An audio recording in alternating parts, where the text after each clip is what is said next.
వస్తే ఫార్మాసిటీ భూములు తిరిగి వాపస్ ఇస్తాము అన్నారు. ఈ రోజు ఏమంటున్నారు అధ్యక్ష? ఇంకా 14,000 లాక్కుంటాం, ఈ 16,000 ఇచ్చులేదు కానీ ఇంకా 14,000 లాక్కుంటామని చెప్పి బలవంతంగా ఇలా రైతుల నుంచి భూములు సేకరించి ఆ ఫార్మాసిటీ పేరును అందంగా ఫ్యూచర్ సిటీ అని చెప్పి పెట్టి ఇవాళ తిరిగి భూములు లాక్కుంటున్నారు అధ్యక్ష.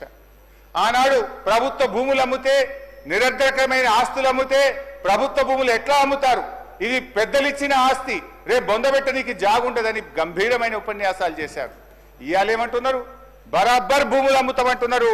ఇవాళ 30,000 కోట్ల రూపాయల భూములు అమ్మకానికి పెట్టినారు అధ్యక్ష. అంటే అప్పుడేమో they promised reforms, now they reform there promises. ఈ రకంగా ఉంది అధ్యక్ష. ఇకపోతే అధ్యక్ష, గత సంవత్సరం బడ్జెట్లో చెప్పిన కొన్ని విషయాలు పరిశీలిద్దాం. పేజ్ నంబర్ 15 అధ్యక్ష. పోయినసారి బట్టి గారు చెప్పినటువంటి బడ్జెట్లో పేజ్ 15 బట్టి గారు చూసుకోండి. పేజ్ 15లో ఏమన్నారంటే అధ్యక్ష, రైతుకు నిజమైన మేలు జరగాలనే ఉద్దేశంతో మా ప్రభుత్వం ఒక్కసారి 31,000 కోట్ల రుణమాఫీ చేయాలని సంకల్పించింది. ఇప్పటికే ఇచ్చిన మాట ప్రకారంగా 2 లక్షల రుణమాఫీకి అవసరమైన 31,000 కోట్ల రూపాయలను సమీకరించుకున్నాం. అంటే డబ్బులు రెడీ పెట్టుకున్నాం. ఈసారి బడ్జెట్లో ఏం చెప్పిన అధ్యక్ష? 20,000 కోట్లు మాత్రమే చేశారు అని చెప్తున్నారు అధ్యక్ష. పోనీ మిగతాది ఎప్పట్లోగా చేస్తారో చెప్పడం లేదు అధ్యక్ష. ఇంకా ఆ ఉపన్యాసంలో బట్టి గారు ఎంత దూరం పోయి మమ్మల్ని విమర్శించిందంటే అధ్యక్ష, సిగ్గుచేట అధ్యక్ష. చేతగానమ్మకు మాటలు ఎక్కువ అన్నట్లు రుణమాఫీలో పూర్తిగా విఫలమైన గత ప్రభుత్వ నాయకులు మా చిత్తశుద్ధిని శంకిస్తూ ప్రజలను తప్పుదోవ పట్టించేందుకు శతవిధాలా ప్రయత్నం చేస్తున్నాం. ఇవాళ ఎవరు చేతగానోళ్ళు అధ్యక్ష?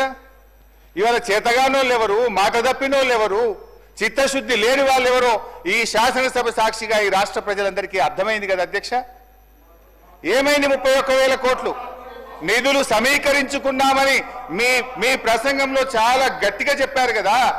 ఏమైంది బట్టి గారు అని చెప్పి నేను అడుగుతా ఉన్నా. అదేవిధంగా పేజ్ నంబర్ 17 అధ్యక్ష, రైతు భరోసా పేరిట ఎకరానికి 15,000 చెల్లించాలి మా ప్రభుత్వ సంకల్పం అన్నారు. ఏమైంది మీ సంకల్పం? ఎక్కడ పోయింది మీ రైతు భరోసా? పథకం పేరు మార్చారు తప్ప 15,000 ఇవ్వలేదు. పోయిన బడ్జెట్ స్పీచ్ లో 15,000 ఇస్తామని చెప్పి స్పష్టంగా మీ ఉపన్యాసంలో చెప్పారు.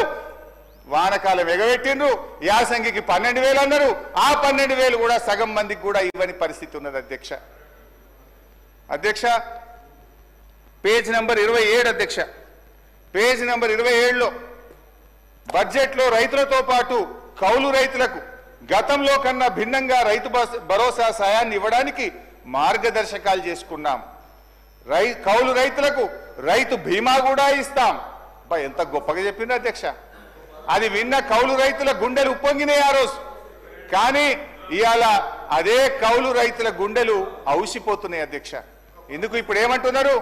ఇప్పుడేమంటున్నారంటే రైతులు కౌలు రైతులు మీరే ఇద్దరు చూసుకోవాలని చెప్పి వ్యవసాయ మంత్రి గారు సెలవిచ్చారు అధ్యక్ష. కౌలు రైతుల బీమా గురించి అయితే మొత్తానికే మర్చిపోయింది అధ్యక్ష. ఈసారి బట్టి గారి బడ్జెట్లో కౌలు రైతుల ప్రస్తావనే లేకుండా పోయింది అధ్యక్ష. ఇకపోతే అధ్యక్ష పేజ్ నంబర్ 19లో బట్టి గారు ఫసల్ బీమా పథకంలో చేరాం, అమలు చేస్తాం, రైతులు పైసా ఖర్చు లేకుండా మొత్తం ప్రీమియం ప్రభుత్వమే చెల్లిస్తుంది అంటే మేము కూడా సంతోషపడి ఇక్కడ కూర్చొని బల్లలు కొట్టినాం అధ్యక్ష. సంతోషపడ్డాం అధ్యక్ష. బడ్జెట్లో 1,300 కోట్ల రూపాయలు పెట్టామని చెప్పారు. మరి ఏమైంది? ₹1 విడుదల చేసింది లేదు, ఫసల్ బీమా అమలు చేసింది లేదు. రైతులు వడగళ్ల వాన వల్లనో అకాల వర్షాల వల్ల నష్టపోయిన రైతులకు కన్నీళ్లే మిగిల్చింది తప్ప ₹1 కూడా ఈ ప్రభుత్వం బీమా కింద చెల్లించలేదు అని చెప్పి నేను మనవి చేస్తా ఉన్నాను అధ్యక్ష. ఇక మహిళల గురించి బట్టి గారు 34వ పేజ్ చాలా గొప్పగా చెప్పారు. పేజ్ 34లో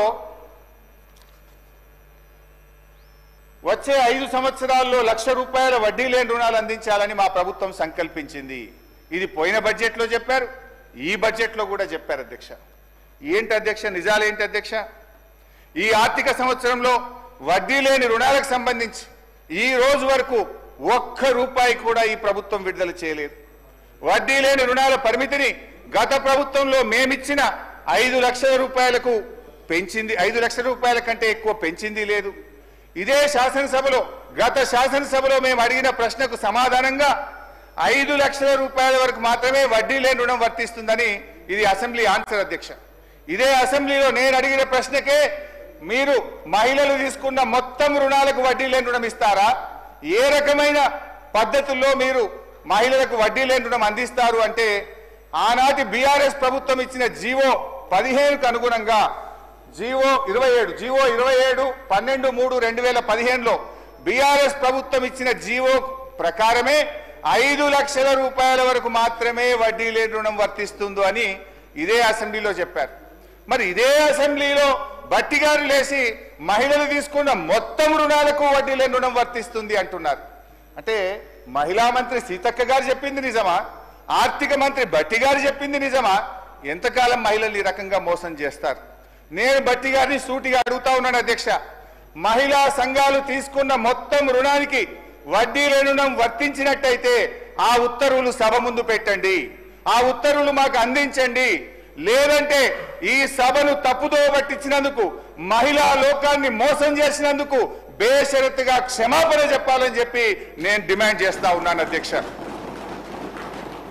అధ్యక్ష, తన బడ్జెట్ ప్రసంగంలో పోయినసారి ఈసారి పేజ్ నంబర్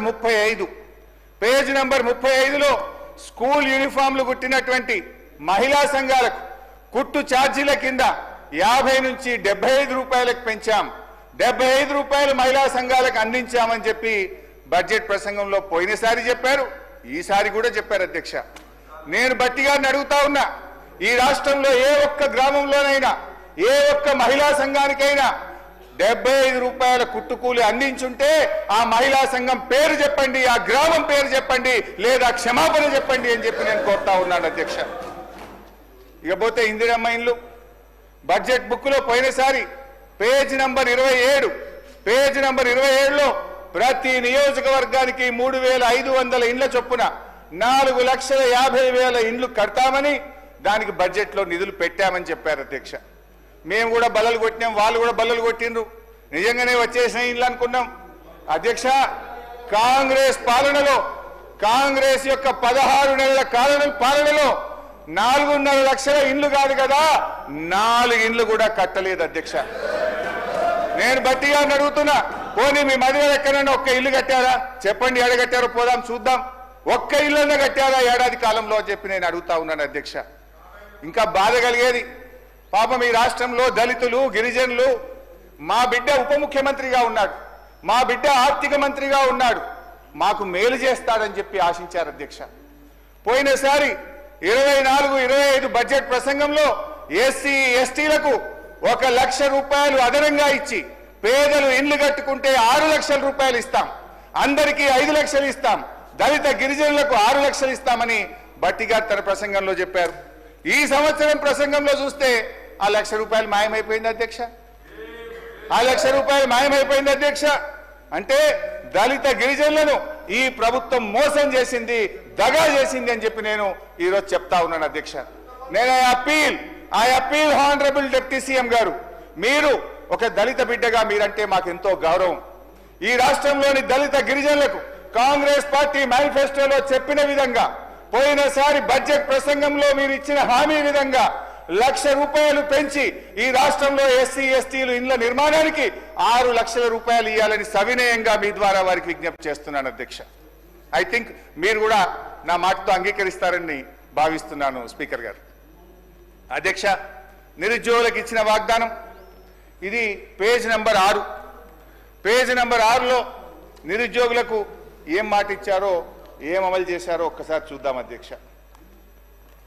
నిరుద్యోగులకు సంబంధించి ఏం చెప్పారు అధ్యక్ష? జాబ్ క్యాలెండర్ ఇస్తాం. ఏమైంది అధ్యక్ష? ఈ జాబ్ క్యాలెండర్ను కూడా బట్టి గారే మొన్న అసెంబ్లీలో పెట్టారు పోయినసారి. జాబ్ క్యాలెండర్ కాస్త జాబ్లెస్ క్యాలెండర్ అయింది. ఏమైంది జాబ్ క్యాలెండర్? నిరుద్యోగ యువకులు అడిగితే ఇవాళ అశోక్ నగర్ లో వాళ్ళ వీపులు పగలగొడుతున్నటువంటి పరిస్థితి అధ్యక్ష. ఇగో ఇది అధ్యక్ష, నేను ఎక్కడ కూడా తప్పు మాట్లాడాను, ఆధారం లేకుండా మాట్లాడాను. ఇది బట్టి గారు అసెంబ్లీలో ప్రవేశపెట్టిన జాబ్ క్యాలెండర్. ఆ రోజు దీని మీద చర్చించాలని నేను ఇక్కడి నుంచి లేచి ఎంత మొత్తుకున్నా బట్టి గారు కుర్చీలో నుంచి లేచి లోపలికి వెళ్ళిపోయినరు. ఈ జాబ్ క్యాలెండర్ మీద ఆ రోజు చర్చ జరగలేదు. ఈ జాబ్ క్యాలెండర్లో ఏముంది అధ్యక్ష? ఒక్కటన్నా అమలైందా? జాబ్ క్యాలెండర్ జాబ్లెస్ క్యాలెండర్ అయింది అధ్యక్ష. ఈ జాబ్ క్యాలెండర్లో అక్టోబర్ 2024 గ్రూప్ 1 నోటిఫికేషన్ ఇస్తామని చెప్పారు. అక్టోబర్ 24 ట్రాన్స్కో జెన్కోలో నోటిఫికేషన్ ఇస్తామని చెప్పారు. అదేవిధంగా గెజిటెడ్ ఆల్ ఇంజనీరింగ్ డిపార్ట్మెంట్స్ లో ఏడబ్ల్యూల నియామకానికి అక్టోబర్ 2024లో నోటిఫికేషన్ ఇస్తామన్నారు. జనవరిలో degree and above level professional services యొక్క గెజిటెడ్ పోస్ట్ నోటిఫికేషన్ ఇస్తామన్నారు. ఫిబ్రవరి 25లో సెకండ్ డిఎస్సి ఇస్తామన్నారు. ఫిబ్రవరి 25లో ఫారెస్ట్ బీట్ ఆఫీసర్ నోటిఫికేషన్ ఇస్తామన్నారు. ఇంకా చాలా ఉన్నాయి. ఒక్క నోటిఫికేషన్ అని ఇచ్చిందా అధ్యక్ష? ఒక్క నోటిఫికేషన్ అని ఇచ్చారా అని నేను అడుగుతా ఉన్నాను అధ్యక్ష. అదేవిధంగా బడ్జెట్ బుక్ లో RRR అధ్యక్ష, RRR విషయంలో పోయినసారి బడ్జెట్ లో భట్టి గారు చెప్పారు. ఏం చెప్పారు అధ్యక్ష? మేము చాలా అద్భుతంగా RRR సాధించాం. వాస్తవానికి 2022లోనే మా ప్రభుత్వమే RRR ఉత్తర భాగానికి అనుమతులు తెచ్చింది. సరే, మీరు చెప్పారు, సంతోషం. ఏం చెప్పినారు బడ్జెట్ లో? దీని నిర్మాణానికి తగిన భూమి సేకరించడానికి ప్రయత్నం జరుగుతా ఉంది. దీనికోసం బడ్జెట్ లో 1525 కోట్ల రూపాయలు పెట్టానని భట్టి గారు చెప్పారు. నేను అడుగుతా ఉన్న, ఏడాది అయిపోయింది, మళ్ళీ బడ్జెట్ పెట్టారు. ఒక్క రూపాయన్న చెల్లించారా? ఒక్క ఎకరమన్న భూసేకరణ చేశారా? ఒక్క కిలోమీటర్ అయినా రోడ్డు వేశారా? అంతా అబద్ధం అధ్యక్ష. ఇకపోతే ఇరిగేషన్ రంగంలో భట్టి గారు పేజ్ నంబర్ 62 పోయినసారి 2024-25 తన బడ్జెట్ ప్రసంగంలో ఈ ఆర్థిక సంవత్సరంలో 6 పెండింగ్ ప్రాజెక్టులను పూర్తి చేస్తాం, 6.5 లక్షల ఎకరాలకు నీళ్లు ఇస్తామన్నారు. నేను అడుగుతా ఉన్న భట్టి గారు, ఏ 6 ప్రాజెక్టులు పూర్తి చేశారో 6 ప్రాజెక్టుల పేరు చెప్పండి, ఎన్ని ఎకరాల ఆయకట్టు ఇచ్చారో వివరాలు చెప్పండి అని చెప్పి నేను మీ ద్వారా భట్టి గారిని కోరుతా ఉన్నా అధ్యక్ష. అంకెల గారడి తప్ప అమలు ఉండదా అని చెప్పి నేను మిమ్మల్ని అడుగుతా ఉన్నా అధ్యక్ష. ఇంత దారుణంగా ఉంటుందా? మీ ప్రసంగాలు, మీ బడ్జెట్ లెక్కలు చూస్తున్న ప్రజలు ఏమనుకుంటారో అనే కనీస ఆలోచన, విజ్ఞత కూడా ఉండదా అని చెప్పి నేను అడుగుతా ఉన్నాను అధ్యక్ష. బడ్జెట్ అంటే అధ్యక్ష లెక్కలు కాదు, బడ్జెట్ అంటే అంకెలు కాదు, బడ్జెట్ అంటే ఒక భరోసా, బడ్జెట్ అంటే రాష్ట్ర భవిష్యత్తు, బడ్జెట్ అంటే బ్రతుకుదెరువు, బడ్జెట్ అంటే బాధలు తీర్చాలి. కానీ వీళ్ళ బడ్జెట్ అధ్యక్ష చెప్పిన దాంట్లో ఒక్కటి కూడా అమలు చేయకుండా అంకెల గారడితో ప్రజల్ని మాయ చేసేటువంటి ప్రయత్నం చేశారు అధ్యక్ష. అధ్యక్ష, అంకెలు చూస్తే ఆర్భాటం, పనులు చూస్తే డొల్లతనం. ఇది గత బడ్జెట్ కథ, ఇది గత బడ్జెట్ కథ. ఇక వర్ధమానానికి ఈ సంవత్సరం బడ్జెట్లోకి వద్దాం అధ్యక్ష. ఇక ఈ సంవత్సరం బడ్జెట్లోకి వద్దాం అధ్యక్ష. ఈ బడ్జెట్లో భట్టి గారు పేరా నంబర్ 62, భట్టి గారు పేరా నంబర్ 62లో ఒక మాట చెప్పారు అధ్యక్ష. నది దాటేదాకా ఓడమల్లయ్య, దాటిన తర్వాత బోడమల్లయ్య అని పేరా 62లో భట్టి గారు చెప్పారు అధ్యక్ష. ఇది కాంగ్రెస్ పార్టీకి బాగా సూట్ అవుతుంది. నిజమే చెప్పారు అధ్యక్ష, నిజమే చెప్పారు అధ్యక్ష. ఓడ దాటేదాకా ఓడమల్లప్ప, ఓడ దాటినాక బోడమల్లప్ప. ఎందుకంటే అధ్యక్ష, ఎన్నికల ముందు వాగ్దానాల జాతర చేశారు, ఎన్నికలు కాగానే వాటిని పాతర వేశారు.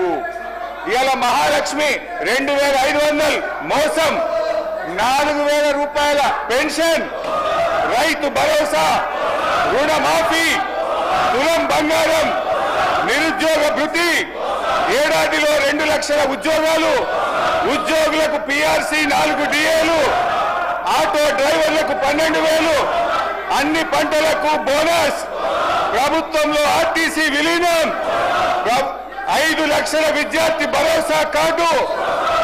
భట్టి గారు ఇప్పుడు చెప్పండి, బోడమల్లయ్య ముచ్చట ఎవరికి వర్తిస్తుందో ఒకసారి చెప్పాలని చెప్పి నేను భట్టి గారిని కోరుతా ఉన్నా అధ్యక్ష. అధ్యక్ష, ప్రస్తుత బడ్జెట్ పై కూర్చోండి బై సార్ ప్లీజ్. నేను మాట్లాడినాక ఉప ముఖ్యమంత్రి గారు మాట్లాడతారు. ఎన్నికల ముందు ఒక ప్రముఖ టీవీ ఛానల్ ఇంటర్వ్యూలో భట్టి గారు, ఒక జర్నలిస్ట్, రాష్ట్ర ఆదాయానికి మీరు చేస్తున్న వాగ్దానాలకు మధ్య తీవ్ర అంతరం ఉంది, ఎలా అమలు చేస్తారని అడిగారు అధ్యక్ష. భట్టి గారు జవాబిస్తూ, మా కాంగ్రెస్ పార్టీకి 100 సంవత్సరాల అనుభవం ఉంది, ఆదాయం ఎలా పెంచుకోవాలో మాకు బాగా తెలుసు, మా వ్యూహాలు మాకున్నాయి, ఆదాయాన్ని పెంచుతాం, హామీలన్నీ నెరవేరుస్తామని చాలా కాన్ఫిడెంట్ గా ఆ రోజు ఎన్నికల ముందు భట్టి గారు చెప్పారు. ఎన్నికల ముందు చెప్పారు, ప్రజల్ని నమ్మించే ప్రయత్నం చేశారు అధ్యక్ష. అయితే ఈ 15 నెలల ఆచరణలో ఏం జరిగిందో, ఏం ఒరిగిందో మనతో పాటు రాష్ట్ర ప్రజలందరికీ తెలుసు. వాస్తవిక బడ్జెట్ అంటూ డాంబికంగా ప్రవేశపెట్టిన గత బడ్జెట్ ఏమైందో చూశాం.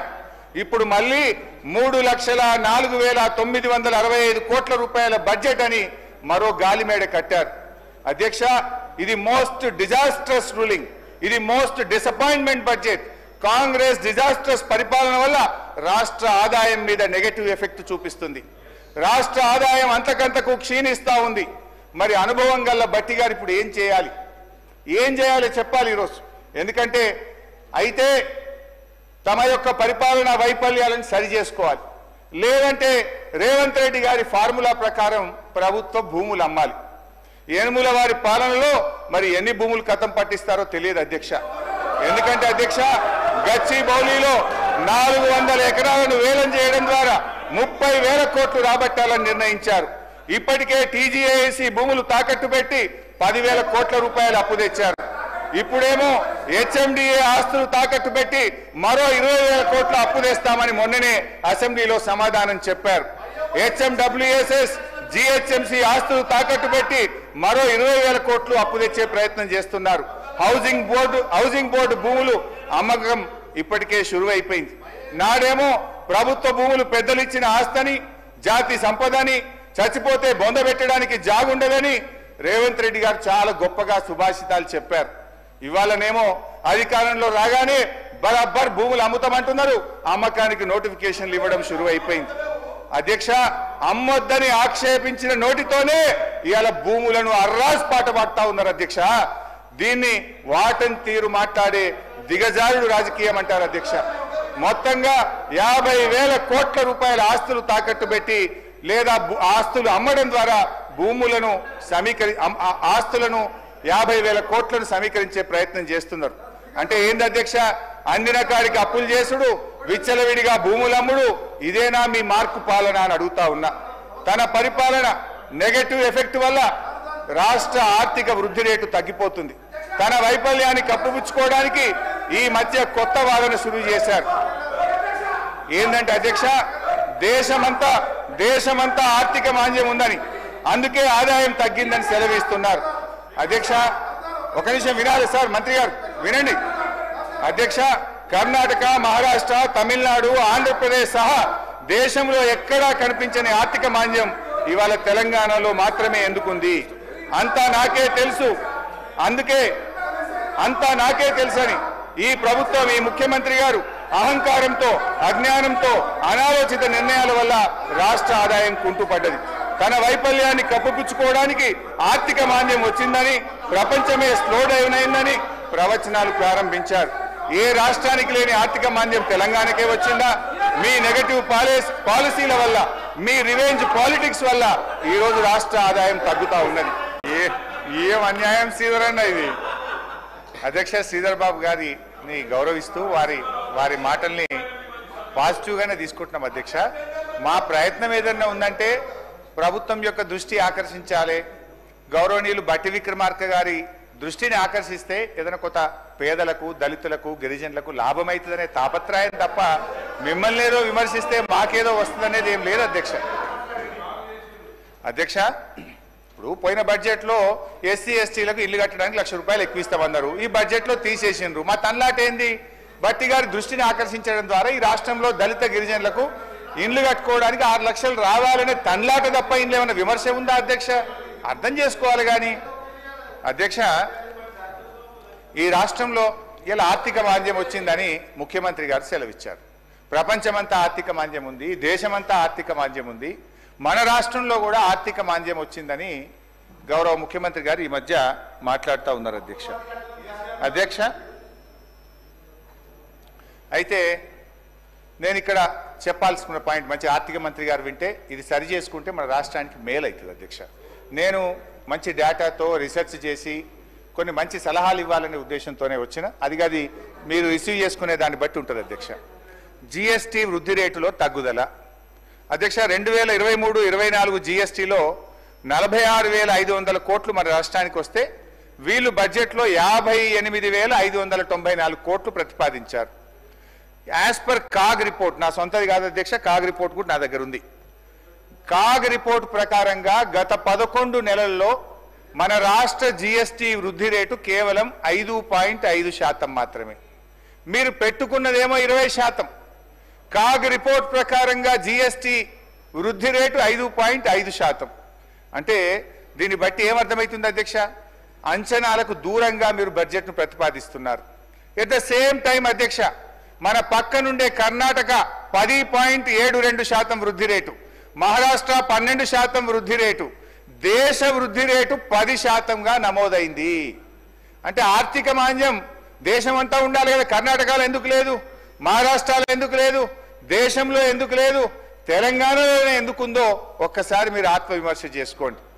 జీఎస్టీ ప్రవేశపెట్టినప్పటి నుంచి ఏ ఒక్క సంవత్సరం కూడా తెలంగాణ రాష్ట్ర జీఎస్టీ వృద్ధి రేటు దేశం కంటే తక్కువ ఎప్పుడూ లేదు. మీ పాలనలో మొదటిసారిగా దేశం యొక్క యావరేజ్ కంటే తెలంగాణ రాష్ట్ర జీఎస్టీ వృద్ధి రేటు తగ్గడం ఇది సిగ్గుచేటు, ఇది మీ పరిపాలన వైఫల్యం అని చెప్పి నేను గుర్తు చేస్తా ఉన్నా. రెండవది స్టాంప్స్ అండ్ రిజిస్ట్రేషన్. బీఆర్ఎస్ పాలనలో స్టాంప్స్ అండ్ రిజిస్ట్రేషన్ ఆదాయం ఇయర్ ఆన్ ఇయర్ పెరిగింది అధ్యక్ష. పెద్ద నోట్ల రద్దు, కరోనా వంటి ఆర్థిక ఉత్పాతాలను కూడా తట్టుకొని మేము ఆదాయం పెంచి చూపించాం. 2014-15 మా ప్రభుత్వం వచ్చిన మొదటి సంవత్సరంలో స్టాంప్స్ అండ్ రిజిస్ట్రేషన్ ఆదాయం 2,822 కోట్లు అధ్యక్ష. 2023-24 నాటికి మేము దిగిపోయే సంవత్సరానికి 14,588 కోట్లకు పెరిగింది. Average aggregate growth rate 25.62%. ఇది కేసీఆర్ గారి పరిపాలనపై సృష్టించిన పాజిటివ్ వైబ్రేషన్ వల్ల ఇది సాధ్యమైంది అధ్యక్ష. కాంగ్రెస్ అధికారంలో వచ్చిన తర్వాత 24-25 సంవత్సరంలో బట్టి గారి బడ్జెట్ ప్రతిపాదనలో 18,244 కోట్లు వస్తుందని అంచనా వేశారు. అయితే అధ్యక్ష, ఇప్పుడు మార్చిలో ఉన్నాం. గత 11 నెలల్లో ఈ రాష్ట్రానికి వచ్చిన స్టాంప్స్ అండ్ రిజిస్ట్రేషన్ ఆదాయం 12,867 కోట్లు మాత్రమే. ఈ నెల కలుపుకున్న అది 14,000 కోట్లు దాటదు. అంటే ఏమైంది అధ్యక్ష?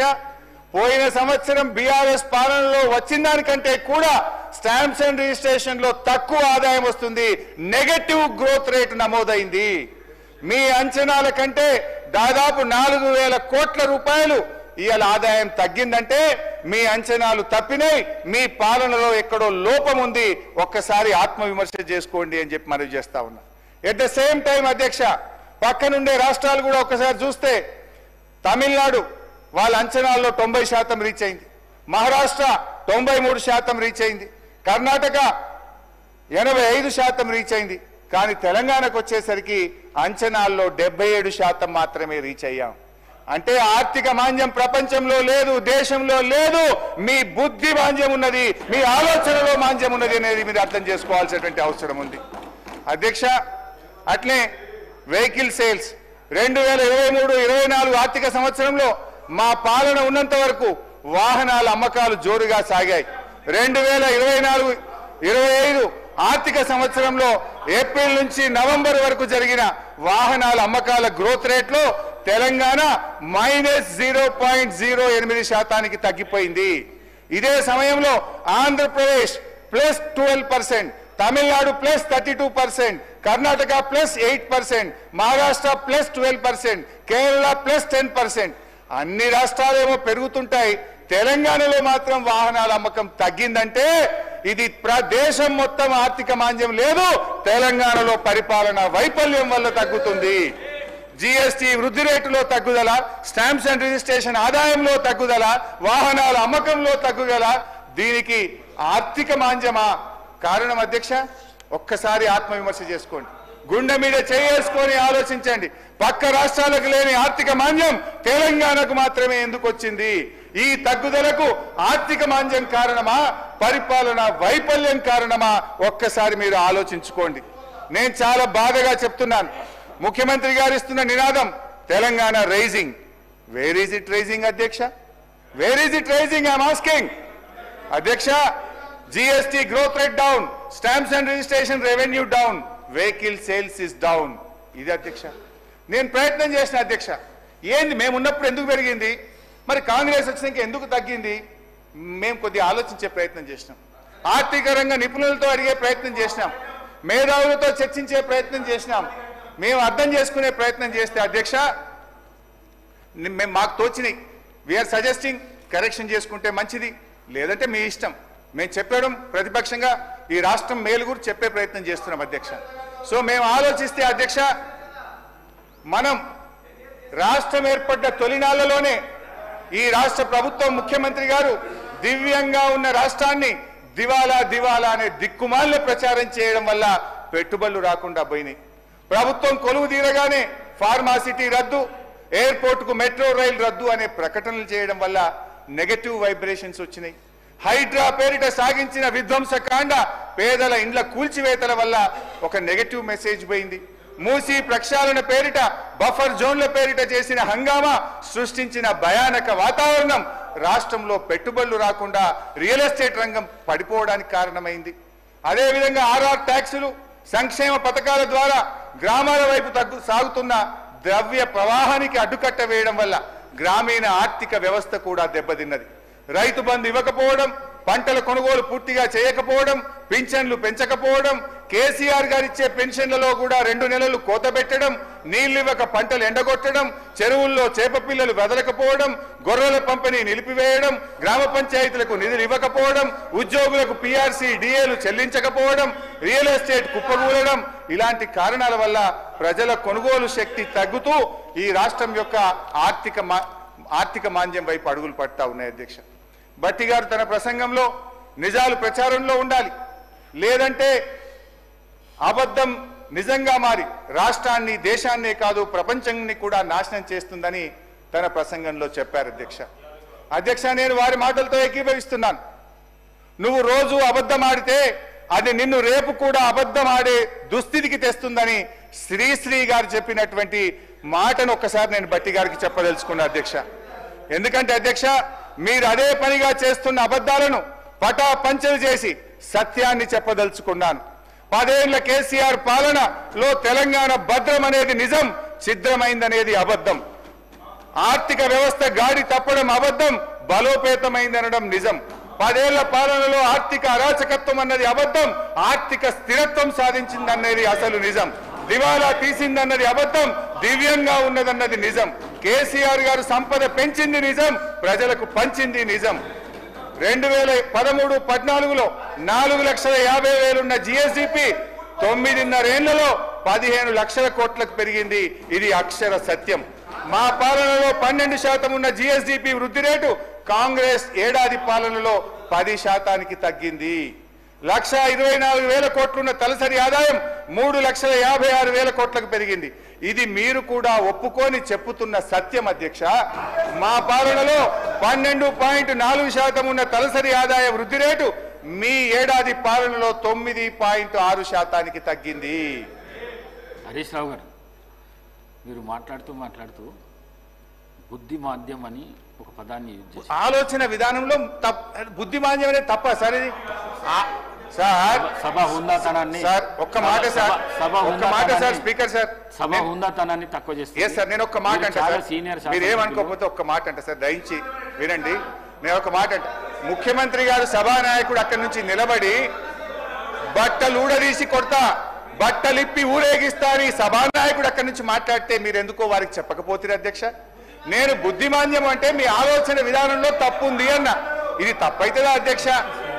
అది వారి విజ్ఞతకు వదిలేస్తుంది సార్.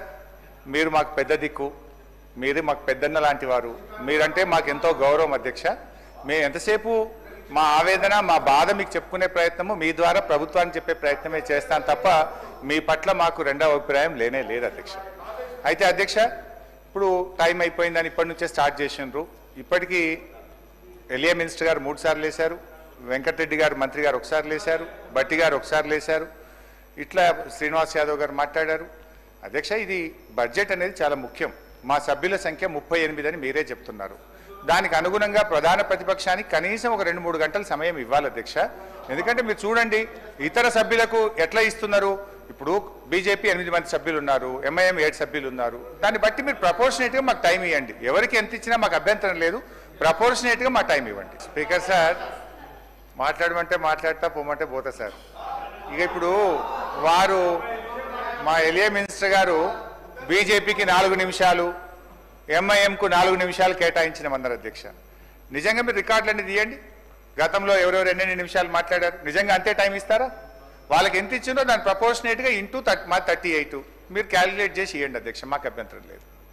కానీ ఇట్లా 5 నిమిషాలు నేను అసలు అధ్యక్ష ఇంకా సబ్జెక్ట్లోకి డిపార్ట్మెంట్ వైజ్ ప్రారంభమే కాలేదు. నేను బ్రాడర్ వ్యూ చెప్పాను. Now I will go to department wise. అధ్యక్ష, ప్రధాన ప్రతిపక్షం యొక్క సూచనలు సలహాలు తీసుకుంటే ప్రభుత్వానికి కొంత మేలు అవుతుంది. వినే ఓపిక ఉండాలి అధ్యక్ష, సహనం ఉండాలి అధ్యక్ష ప్రభుత్వానికి.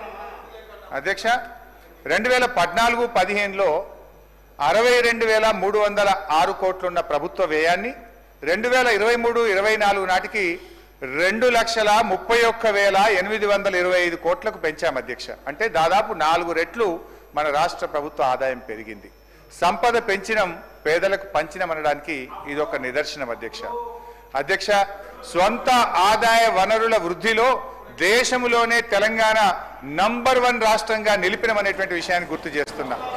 మా పాలనలో గ్రోత్ రేటు ఆకాశం వైపు చూస్తే మీ పాలనలో పాతాళం వైపు చూస్తుంది. దివాలా తీసింది రాష్ట్రం కాదు అధ్యక్ష, మీ ఆలోచన విధానంలో దివాలాతనం ఉంది, మీరు అనుసరిస్తున్న విధానాల్లో దివాలాతనం ఉంది తప్ప ఇవాళ మీ పరిపాలనలో దివాలా ఉంది తప్ప అధ్యక్ష, మాది బీఆర్ఎస్ పాలనలో ఈ రాష్ట్రం దివాలా తీయలేదు. ఒకసారి ఆలోచించుకోండి అధ్యక్ష. అధ్యక్ష, ఆవిరైపోయిన 6 గ్యారంటీలు. కేసీఆర్ గారి పాలనలో అభివృద్ధి సంక్షేమ ఫలాలను అందుకుంటూ ప్రజలు జీవితం చక్కగా సాగుతున్న సందర్భం. స్వర్గాన్ని కిందికి దించుతామన్న రీతిలో వీళ్ళు హామీలు ఇచ్చారు అధ్యక్ష. 6 గ్యారంటీల పేరుతో బాండ్ పేపర్లను ముద్రించి ప్రజల్ని నమ్మించే ప్రయత్నం చేశారు అధ్యక్ష. అధ్యక్ష, ఈరోజు 6 గ్యారంటీల ప్రధానమైన అంశాల మీద భట్టి గారి ప్రసంగంలో ప్రస్తావన కూడా లేదు అధ్యక్ష. 6 గ్యారంటీల్లో మొదటి హామీ మహాలక్ష్మి పథకం కింద మహిళలకు 2,500 రూపాయలు ఇచ్చే పథకం యొక్క ఊసే వారి ప్రసంగంలో కనబడలేదు అధ్యక్ష. మాట కూడా ఎత్తని మరో హామీ 4,000 రూపాయల పెన్షన్ అధ్యక్ష. ముసలి వాళ్ళు, దివ్యాంగులు, వితంతువులు, ఒంటరి మహిళలు, నేతన్నలు, గీతన్నలు తదితర 44 లక్షల మంది నిరుపేదల ఆశల్ని ఈ భట్టి గారి బడ్జెట్ అడి ఆశలు చేసింది అని చెప్పి నేను చెప్పక తప్పడం లేదు అధ్యక్ష. మన ముఖ్యమంత్రి గారు కూడా మంచి వక్త, మంచి కళాకారుడు అధ్యక్ష. ఎన్నికల ముందు పల్లె పల్లెన తిరుగుతూ ఎంతో నాటకీయంగా, డ్రామాటిక్ గా వారు చెప్పిన మాటలు ఒక్కసారి గుర్తు చేయదలుచుకున్న అధ్యక్ష. వచ్చే నెల డిసెంబర్ 9 నాడు ఇందిరమ్మ రాజ్యం వస్తుంది, 2,000 కాదు 4,000 పింఛన్ వస్తుంది. ఇంకేమన్నాడు అధ్యక్ష? మన్మడొచ్చి కాళ్ళొత్తుతాడు, పెట్రోల్ కోసం 500 1000 అడుక్కుంటాడవ్వా అన్నాడు అధ్యక్ష.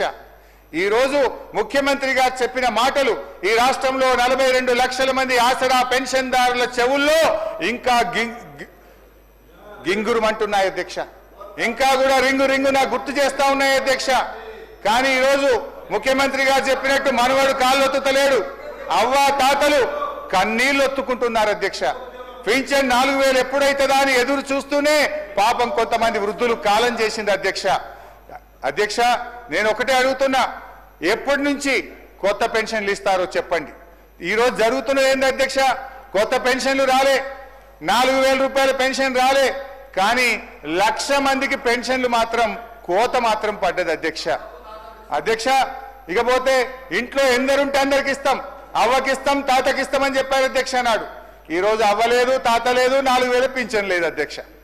అధ్యక్ష, ఇక విద్యార్థులకు 5 లక్షల విద్యా భరోసా కార్డు అని 6 గ్యారెంటీల్లో చెప్పారు. ఇవాళ భట్టి గారు 2 బడ్జెట్లు పెట్టినా దాని ప్రస్తావన లేదు. వ్యవసాయ కూలీలకు ఇందిరమ్మ ఆత్మీయ భరోసా పేరిట 12,000 అన్నారు అధ్యక్ష. ఈ రాష్ట్రంలో 1 కోటి మంది ఉపాధి హామీ కూలీలు ఉన్నారు అధ్యక్ష.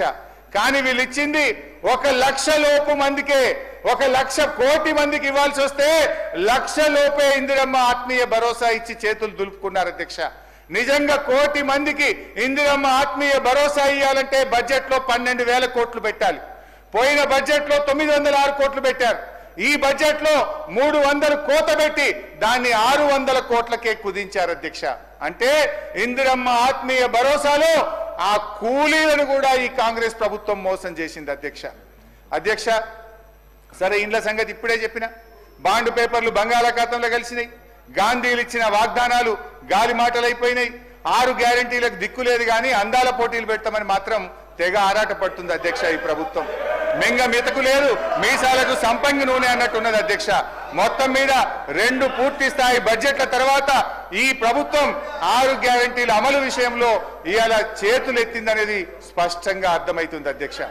నేను ఈ 6 గ్యారంటీల విషయంలో కాంగ్రెస్ ప్రభుత్వ వైఖరి ఏ విధంగా ఉందనడానికి ఒక వేమన పద్యంతో వివరించే ప్రయత్నం చేస్తా అధ్యక్ష. ఆత్మశుద్ధి లేని ఆచారమది ఎలా, భాండ శుద్ధి లేని పాకమేలా, చిత్తశుద్ధి లేని శివపూజలేలరా, విశ్వదాభిరామ వినురవేమ. అధ్యక్ష, ఈ ప్రభుత్వ 6 గ్యారంటీల అమలు తీరు చిత్తశుద్ధి లేని శివపూజ లెక్కనే ఉన్నది అని చెప్పి నాకు చెప్పక తప్పడం లేదు అధ్యక్ష. అధ్యక్ష, వ్యవసాయం మన రాష్ట్రంలో అత్యధిక మంది ప్రజలు వ్యవసాయం మీదనే ఆధారపడతారు అధ్యక్ష. ఈ రాష్ట్రంలో ఇలా వ్యవసాయ రంగానికి ఒక కొత్త దిశనిచ్చింది బీఆర్ఎస్ ప్రభుత్వం. ఈ మధ్య రేవంత్ రెడ్డి గారు మాట్లాడుతూ 2,60,000 టన్నుల ధాన్యం పండిందని చాలా ఘనంగా ముఖ్యమంత్రి గారు ప్రకటించారు. ఈ ఘనత వెనుక బీఆర్ఎస్ కృషిని ఉద్దేశపూర్వకంగా మరుగున పరుస్తున్నారు. అరచేతిని అడ్డం పెట్టి సూర్యకాంతిని ఆపలేరు, తప్పుడు ప్రచారాలతో సత్యాన్ని దాచలేరు. 2014-15లో సాగు విస్తీర్ణం ఎంత అధ్యక్ష? 1,31,00,000 ఎకరాలు. 9.5 ఏళ్ల బీఆర్ఎస్ పాలనలో సాగు విస్తీర్ణం 221 లక్షల ఎకరాలకు పెరిగింది. రికార్డు స్థాయిలో అంటే 68% 9 ఏళ్ల బీఆర్ఎస్ పాలనలో సాగు విస్తీర్ణం పెరిగింది. ఎట్లా పెరిగింది అధ్యక్ష? మంత్రమేస్తే పెరిగిందా? మాయ చేస్తే పెరిగిందా? సాగు విస్తీర్ణం వెనుక బీఆర్ఎస్ ప్రభుత్వం అమలు చేసిన వ్యవసాయ అభివృద్ధి ప్రణాళిక కీలక పాత్ర పోషించింది. వ్యవసాయ స్థిరీకరణ కోసం కేసీఆర్ గారు 5 అంచెల వ్యూహాన్ని అమలు చేశారు. పెండింగ్ ప్రాజెక్టులను రన్నింగ్ ప్రాజెక్టులుగా మార్చడం, కొత్త ఇరిగేషన్ ప్రాజెక్టులు చేపట్టడం, మిషన్ కాకతీయ ద్వారా చెరువుల పునరుద్ధరణ, పెద్ద ఎత్తున చెక్ డ్యాంల నిర్మాణంతో సాగునీటి వసతులు అభివృద్ధి చేసినాం. కరెంటు కోతల కష్టాలకు తెరదించి రైతులకు నాణ్యమైన 24 గంటల ఉచిత విద్యుత్తును సరఫరా చేశాం. ప్రపంచంలో ఎక్కడ లేని విధంగా రైతులకు పెట్టుబడి సాయం అందించడానికి రైతు బంధు పథకాన్ని ప్రారంభించి అమలు చేశారు కేసీఆర్ గారు. ఐక్యరాజ్య సమితి సైతం ప్రశంసించిన ఈ పథకం కేంద్ర ప్రభుత్వ పీఎం కిసాన్ కు కూడా మార్గదర్శకమైంది. బీఆర్ఎస్ హయాంలో 73,000 కోట్ల రూపాయలను నేరుగా రైతుల ఖాతాల్లో జమ చేసి రైతు బంధు కింద రికార్డు సృష్టించింది బీఆర్ఎస్ ప్రభుత్వం. వరి నుండి జొన్నల దాకా పండిన ప్రతి పంట చివరి గిజ్జ దాకా కొన్నాం. ఏ రైతైనా ఏ కారణం చేతనైనా మరణిస్తే 5 లక్షల రూపాయల ఉచిత బీమా పథకాన్ని, రైతు బీమాను కూడా తెచ్చాం. బిల్లులు లేకుండా కరెంట్ ఇచ్చాం, పన్నులు లేకుండా సాగునీరు అందించాం. ఇట్లా ఇంకెన్నో చేసినాం అధ్యక్ష. బీఆర్ఎస్ హయాంలో ఏం చేయకుండానే సాగు విస్తీర్ణం దానికదే పెరిగిందని ఈ ప్రభుత్వం సత్యదూరమైన ప్రచారం చేస్తుంది. చెప్పేవాడికి చెవుడైనా వినేవాడికి వివేకం ఉంటుంది అధ్యక్ష. బీఆర్ఎస్ కృషి వల్ల సాగు విస్తీర్ణం పెరిగితే కాంగ్రెస్ ప్రభుత్వం యొక్క అసమర్థత వల్ల లక్షల ఎకరాల్లో నేడు పంట ఎండిపోతా ఉంది. పక్క రాష్ట్రం నీళ్లు దోచుకుపోతుంటే నీళ్లు నమిలారే తప్ప నిరోధించలేకపోయారు. పెరిగిన సాగు విస్తీర్ణం బీఆర్ఎస్ ఘనత, ఎండిపోయిన పొలాలు కాంగ్రెస్ ప్రభుత్వ నిర్వాకం. ముఖ్యమంత్రి గారు ఎంత గొప్పగా చెప్తుందంటే ఎండల వల్ల పంట ఎండిపోతుందట. పంటలు ఎండుతున్నది ఎండల వల్ల కాదు, ఈ ప్రభుత్వం యొక్క నేరపూరిత నిర్లక్ష్యం వల్ల ఈ రాష్ట్రంలో పంటలు ఎండుతా ఉన్నాయి. ఈ సంవత్సరం వానలు సమృద్ధిగా కురిశాయి, నదీ జలాల్లో ప్రవాహాలు పెరిగాయి. కానీ నీళ్లను ఒడిసి పట్టడంలో ఈ కాంగ్రెస్ ప్రభుత్వం ఫెయిల్ అయింది. ఎంత దారుణం అంటే అధ్యక్ష, దేవాదుల ప్రాజెక్టుకు సంబంధించి 6 కోట్ల ఓఎండ్ఎం బిల్లులు చెల్లించక ఈ రోజు 600 కోట్ల విలువైన పంట వరంగల్ జిల్లాలో ఎండిపోతా ఉంది అధ్యక్ష. 33 రోజులు మోటార్లు ఆలస్యంగా స్టార్ట్ చేశారు. ఇది కాలం తెచ్చిన కరువు కాదు, కాంగ్రెస్ ప్రభుత్వం తెచ్చిన కరువు. రైతు బంధు ఇప్పుడైతే 10,000, మేమొస్తే 15,000 అన్నారు. ఎనుముల వారిని నమ్ముకుంటే ఏం జరిగింది? ఎగవేతే మిగిలింది అధ్యక్ష. వానకాలం రైతు భరోసా ఎగ్గొట్టారు. యాసంగిలో 15,000 ఇవ్వాల్సిన భరోసా 12,000 కుదించారు. ఇది కూడా కొందరి రైతుల ఖాతాల్లోనే వేశారు. రైతు కూలీలకు భరోసా లేదు, కౌలు రైతుల ప్రస్తావన లేదు. చేతు గుర్తు వారి చేతగాని పాలనలో రైతు మళ్ళీ అప్పు కోసం చెయ్యి చాపాల్సి వస్తుంది అధ్యక్ష. అధ్యక్ష రుణమాఫీ అధ్యక్ష స్టేట్ లెవెల్ బ్యాంకర్స్ మీటింగ్ లో సంపూర్ణ రుణమాఫీకి ఎంత కావాలంటే 49,500 కోట్ల రూపాయలని చెప్పారు. ఆ రోజు ముఖ్యమంత్రి గారు చాలా గొప్పగా చెప్పారు, ఒక్క సంవత్సరం అవినీతి చేయకుండా కడుపు కట్టుకుంటే 41,000 కోట్లు ఒక్క దెబ్బకు మాఫీ చేయొచ్చని ఆ రోజు చెప్పారు అధ్యక్ష. గౌరవనీయులు భట్టి గారు తన బడ్జెట్ ప్రసంగంలో 31,000 కోట్ల రుణమాఫీ చేస్తామని చెప్పారు. ఈ బడ్జెట్ లోనేమో 20,000 కోట్లు ఇచ్చామంటున్నారు. వాస్తవంగా అయితే అది 15,000-16,000 కోట్లు కూడా చేరలేదు అధ్యక్ష. వాస్తవం ఏమిటంటే అధ్యక్ష, రైతు ఇంటికి బ్యాంకుకు మధ్య ఇంకా తిరుగుతూనే ఉన్నాడు. చివరికి రైతుకు మిగిలింది ఒడువని దుఃఖం, తీరని అప్పు. అధ్యక్ష, ఇంకా బాగా అర్థం చేసుకోవాలంటే ఇది వ్యవసాయ శాఖ అధికారుల నుంచి తీసుకున్న లెక్కే చెప్తున్నాను అధ్యక్ష. నా సిద్దిపేట నియోజకవర్గంలో పరిస్థితిని ఈ రాష్ట్ర ప్రజలకు అర్థం కావడానికి, రైతాంగానికి అర్థం కావడానికి ఒక ఉదాహరణగా చెప్తున్నా అధ్యక్ష. నా సిద్దిపేట నియోజకవర్గంలో బ్యాంకుల్లో అప్పు తీసుకున్న రైతులు 43,363 మంది. రుణమాఫీ అయ్యింది 20,514. రుణమాఫీ కానటువంటి రైతులు 22,849. అంటే అయింది తక్కువ, కానటువంటి రైతుల సంఖ్య ఎక్కువ. ఇందులో అధ్యక్ష 2 లక్షల లోపు రుణం ఉండి కూడా కానటువంటి రైతుల సంఖ్య 10,212 ఉండడం గమనార్హం. Please note this point.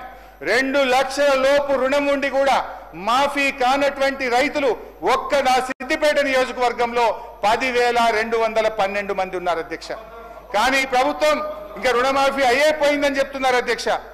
ఇకపోతే అధ్యక్ష 2 లక్షల మీద రుణం ఉన్న వాళ్ళ సంగతి, పాపం వాళ్ళ పరిస్థితి అయితే చాలా ఆందోళనకరంగా ఉంది అధ్యక్ష. గౌరవ ముఖ్యమంత్రి గారు చెప్పారు, 2 లక్షల మీద ఉన్న వాళ్ళు అప్పు కట్టండి, మీకు కూడా 2 లక్షల రూపాయల మాఫీ చేస్తామని ముఖ్యమంత్రి గారు ప్రకటించారు అధ్యక్ష. ముఖ్యమంత్రి గారి మాట నమ్మే అధ్యక్ష. నా నియోజకవర్గం ఉదాహరణ కోసం ఒక 2-3 పేర్లు చెప్తా, చాలా ఉన్నాయి కానీ, గుర్రాలగొంది గ్రామంలో శ్రీనివాసరెడ్డి అనే రైతు యూబీఐ బ్యాంకులో 30 ఆగస్టు 2024 నాడు 2 లక్షల మీద ఉన్న 50,000 కట్టిండి అధ్యక్ష. ఇవాళటి వరకు మాఫీ కాలే. నారాయణరావుపేటకు చెందిన సత్తిరెడ్డి అనే రైతు 2,60,000 రుణం ఉంటే మితితో కలిపి మీద 76,000 రూపాయలు కట్టిండి అధ్యక్ష. బంజేర్పల్లికి చెందిన మరో రైతు అఖ్తర్ ఖుస్రో 2,06,000 అప్పుంటే మితితో కలిపి మీదున్న 10,000 కట్టిండి అధ్యక్ష. వారికి మరి ఈ రోజు వరకు కూడా ఈ ముఖ్యమంత్రి మాట నమ్మి 2 లక్షల మీద ఉన్న డబ్బు కడితే ఈ రోజు వరకు రుణమాఫీ కాలేదు. కొత్త అప్పుల మీద పడ్డాయి తప్ప మాఫీ కాక ఇలా 2 లక్షల పైన ఉన్న రైతులు తీవ్రమైనటువంటి ఆందోళనలో ఉన్నారు. దయచేసి 2 చేతులు జోడించి భట్టి గారిని, ముఖ్యమంత్రి గారిని ఈ రాష్ట్ర రైతుల పక్షాన సవినయంగా ప్రార్థిస్తా ఉన్నా. 2 లక్షల మీద ఉన్న రైతులకు, రుణమాఫీ కానటువంటి రైతులకు అందరికీ కూడా రుణమాఫీ చేయాలని, మీరు ఇచ్చిన మాట నిలబెట్టుకోవాలని చెప్పి నేను ప్రార్థిస్తా ఉన్నాను అధ్యక్ష. అంటే నేను అనేది ఒకటే అధ్యక్ష. ఇప్పుడు లేదు, మీరు మాట్లాడుతుంటే తప్పని మీరు మాట్లాడుతున్నారు. నేను భట్టి గారిని అడుగుతున్నా, మధుర నియోజకవర్గానికి పోదామా, లేదు నా సిద్దిపేట నియోజకవర్గానికి వస్తారా, లేదు ఈ రాష్ట్రంలో ఏ గ్రామానికి పోదామో చెప్పండి. సంపూర్ణ రుణమాఫీ అయిందంటే నేను బహిరంగంగా మీకు క్షమాపణ చెప్పడానికి సిద్ధం. మీరు సిద్ధంగా ఉన్నారా అని నేను అడుగుతా ఉన్నా అధ్యక్ష. ఇవాళ ప్రజలు అర్థం చేసుకుంటున్నారు అధ్యక్ష. ముఖ్యమంత్రి గారు ఆ రోజు ఏం చెప్పిండు అధ్యక్ష, ఒక్క సంవత్సరం కడుపు కట్టుకుంటే ప్లీజ్ ఒక్క సంవత్సరం కడుపు కట్టుకుంటే రుణమాఫీ అవుతుందన్నారు అధ్యక్ష. ఇవాళ కడుపు కట్టుకుంది ఎవరో, అవినీతి ఆకలి అవుతుంది ఎవరికో ఇవాళ వాళ్ళకే తెలియాలి అధ్యక్ష. నీటిపారుదల రంగం గత బడ్జెట్ లో మీరు ఆన్గోయింగ్ ప్రాజెక్టులు పూర్తి చేస్తామన్నారు అధ్యక్ష. 6.5 లక్షల ఎకరాలకు నీళ్లు ఇస్తామన్నారు అధ్యక్ష. ఒకవేళ నేను భట్టి గారిని అడుగుతున్నా, 6 ప్రాజెక్టులు పూర్తి చేస్తే వాటి పేర్లు చెప్పండి, ఎన్ని ఎకరాలకు ఆయకట్టుకి ఇచ్చారో చెప్పండి అధ్యక్ష. 15 నెలల కాంగ్రెస్ పాలనలో ఖమ్మంలో పెద్దవాగు ప్రాజెక్టు కొట్టుకుపోయింది, ఎస్ఎల్బీసీ కూలిపోయింది, వట్టెం పంప్ హౌస్ మునిగిపోయింది, సాగర్ ఎడమ కాలువకు గన్లు పడ్డాయి, సుంకిశాల కుప్పకూలింది అధ్యక్ష. ఇవాళ మీ నిర్వాహకం ఇట్లా ఉంది అధ్యక్ష. మీ బడ్జెట్ ప్రసంగంలో అఫ్ కోర్స్ నేను దీని మీద ఇరిగేషన్ పద్ధతి వచ్చినప్పుడు డీటెయిల్ గా మాట్లాడతా, టైం లేదు, జస్ట్ 2 minutes లో 1 minute లోనే దీన్ని కంప్లీట్ చేస్తా అధ్యక్ష. భట్టి గారి బడ్జెట్ ప్రసంగంలో 511 టీఎంసీలు ఆంధ్రప్రదేశ్ కు అప్పజెప్పారని చెప్పారు అధ్యక్ష. I have all record with me. నేను మీరు అధికారంలోకి వచ్చినాక పోయిన సంవత్సరం మీరు చేసిన అగ్రిమెంట్ కాపీ కూడా నా చేతుల్లో ఉంది అధ్యక్ష. 511 టీఎంసీలు ఈ 299 ఎక్కడి నుంచి వచ్చింది అధ్యక్ష? ఆనాడు ఉమ్మడి ఆంధ్రప్రదేశ్లో వీళ్ళే ఆ రోజు మంత్రులుగా ఉన్నారు. మీ నిర్వాహకం ఇది ఏ రకంగా వచ్చిందో ఈ అగ్రిమెంట్ లోనే చాలా స్పష్టంగా ఉంది అధ్యక్ష. I will read out and tell you అధ్యక్ష. ఇది ఏదో మేము ఒప్పుకున్నాం, ఇది మేము చేసినామని చెప్తున్నారు అధ్యక్ష. ఇది అగ్రిమెంట్ 26 June 2015 అధ్యక్ష. However, as per the arrangements various decisions taken by the erstwhile state of Andhra Pradesh, revised allocations in both the parts of the state came to be 512 in Andhra Pradesh and 299 TMC in Telangana. List of the projects dated 18/10/2013 may be followed as the working arrangement for the current year only, without prejudice to the rights of the two states above their entitlements which have been raised or to be raised before appropriate forum. అంటే ఈ 299 512కు గత కాంగ్రెస్ పాలనలో తెలంగాణ ప్రాంతంలో ప్రాజెక్టులు కట్టకపోవడం వల్ల, నీటి కేటాయింపులు జరగకపోవడం వల్ల ఆ రోజు వరకున్న నీటి కేటాయింపులను ప్రాతిపదికంగా ఈ వాటర్ ఇయర్ కు తాత్కాలికమైనటువంటి అగ్రిమెంట్ చేశారు. అందులోనే స్పష్టంగా ఆ రోజు ఇంకా వీళ్ళు ఒక అడుగు ముందుకు వేసి కేసీఆర్ సంతకం పెట్టిండు, హరీష్ రావు సంతకం పెట్టిండు అంటారు. దీని మీద పెట్టింది ఒకవైపు ఆదిత్యనాథ్ దాస్ ఆంధ్రప్రదేశ్ నుంచి, ఈ రోజు మీ అడ్వైజర్ గా పెట్టుకున్నారు కదా, ఆనాడు తెలంగాణకు అన్యాయం చేసిన ఆదిత్యనాథ్ దాస్ ను మీరు అడ్వైజర్ గా పెట్టుకున్న అతను మన రాష్ట్రం నుంచి ఎస్కే జోషి గారు దీని మీద అగ్రిమెంట్ సంతకం పెట్టిండ్రు అధ్యక్ష. అయితే ఇవాళ దీనికి శాశ్వత పరిష్కారం అధ్యక్ష మనకు సెక్షన్ 3 నిజంగా కృష్ణా నది జలాల్లో తెలంగాణ న్యాయమైన హక్కును సాధించడానికి దోహదపడుతుంది. కంక్లూడ్ చేయండి హరీష్ రావు గారు. సార్ నేను కేవలం 45 నిమిషాలే మాట్లాడిన అధ్యక్ష. నాకు ఇంకొక మినిమం 45 minutes కావాలి అధ్యక్ష. Kindly please sir. అధ్యక్ష, గౌరవనీయులు శ్రీధర్ బాబు గారి ప్రతిపాదన ఐ వెల్కమ్ సార్, నేను అంగీకరిస్తున్నా. దయచేసి ఈ బడ్జెట్లోనే కృష్ణా నదీ జలాలపైన ఒకరోజు చర్చ పెట్టండి. పాలేందో నీళ్ళేందో ఈ రాష్ట్ర ప్రజలకు తెలవాలి.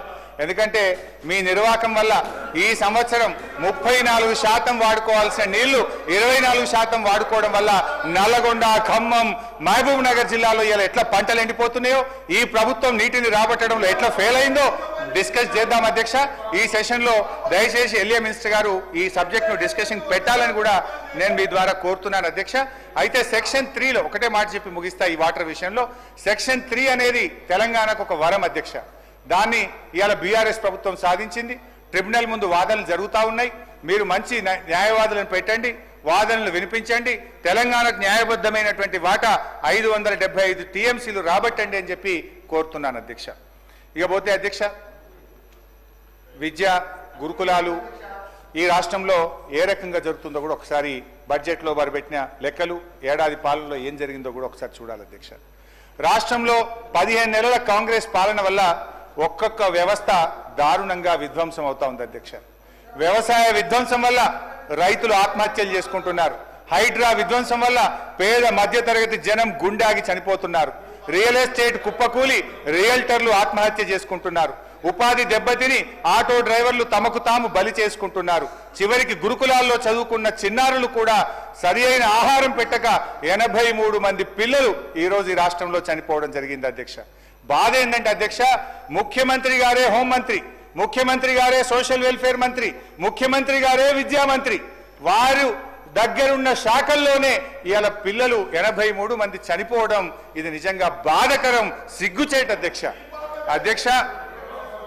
గౌరవనీయులు కేసీఆర్ గారు గురుకులాల సంఖ్య 289 నుంచి 1020కి పెంచారు అధ్యక్ష.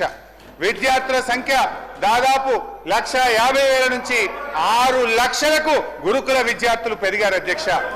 కానీ నేడు గురుకులాల పరిస్థితి చూస్తే అధ్యక్ష గుండె తరుక్కుపోతుంది అధ్యక్ష. మీరు మా గర్వకారణం అధ్యక్ష.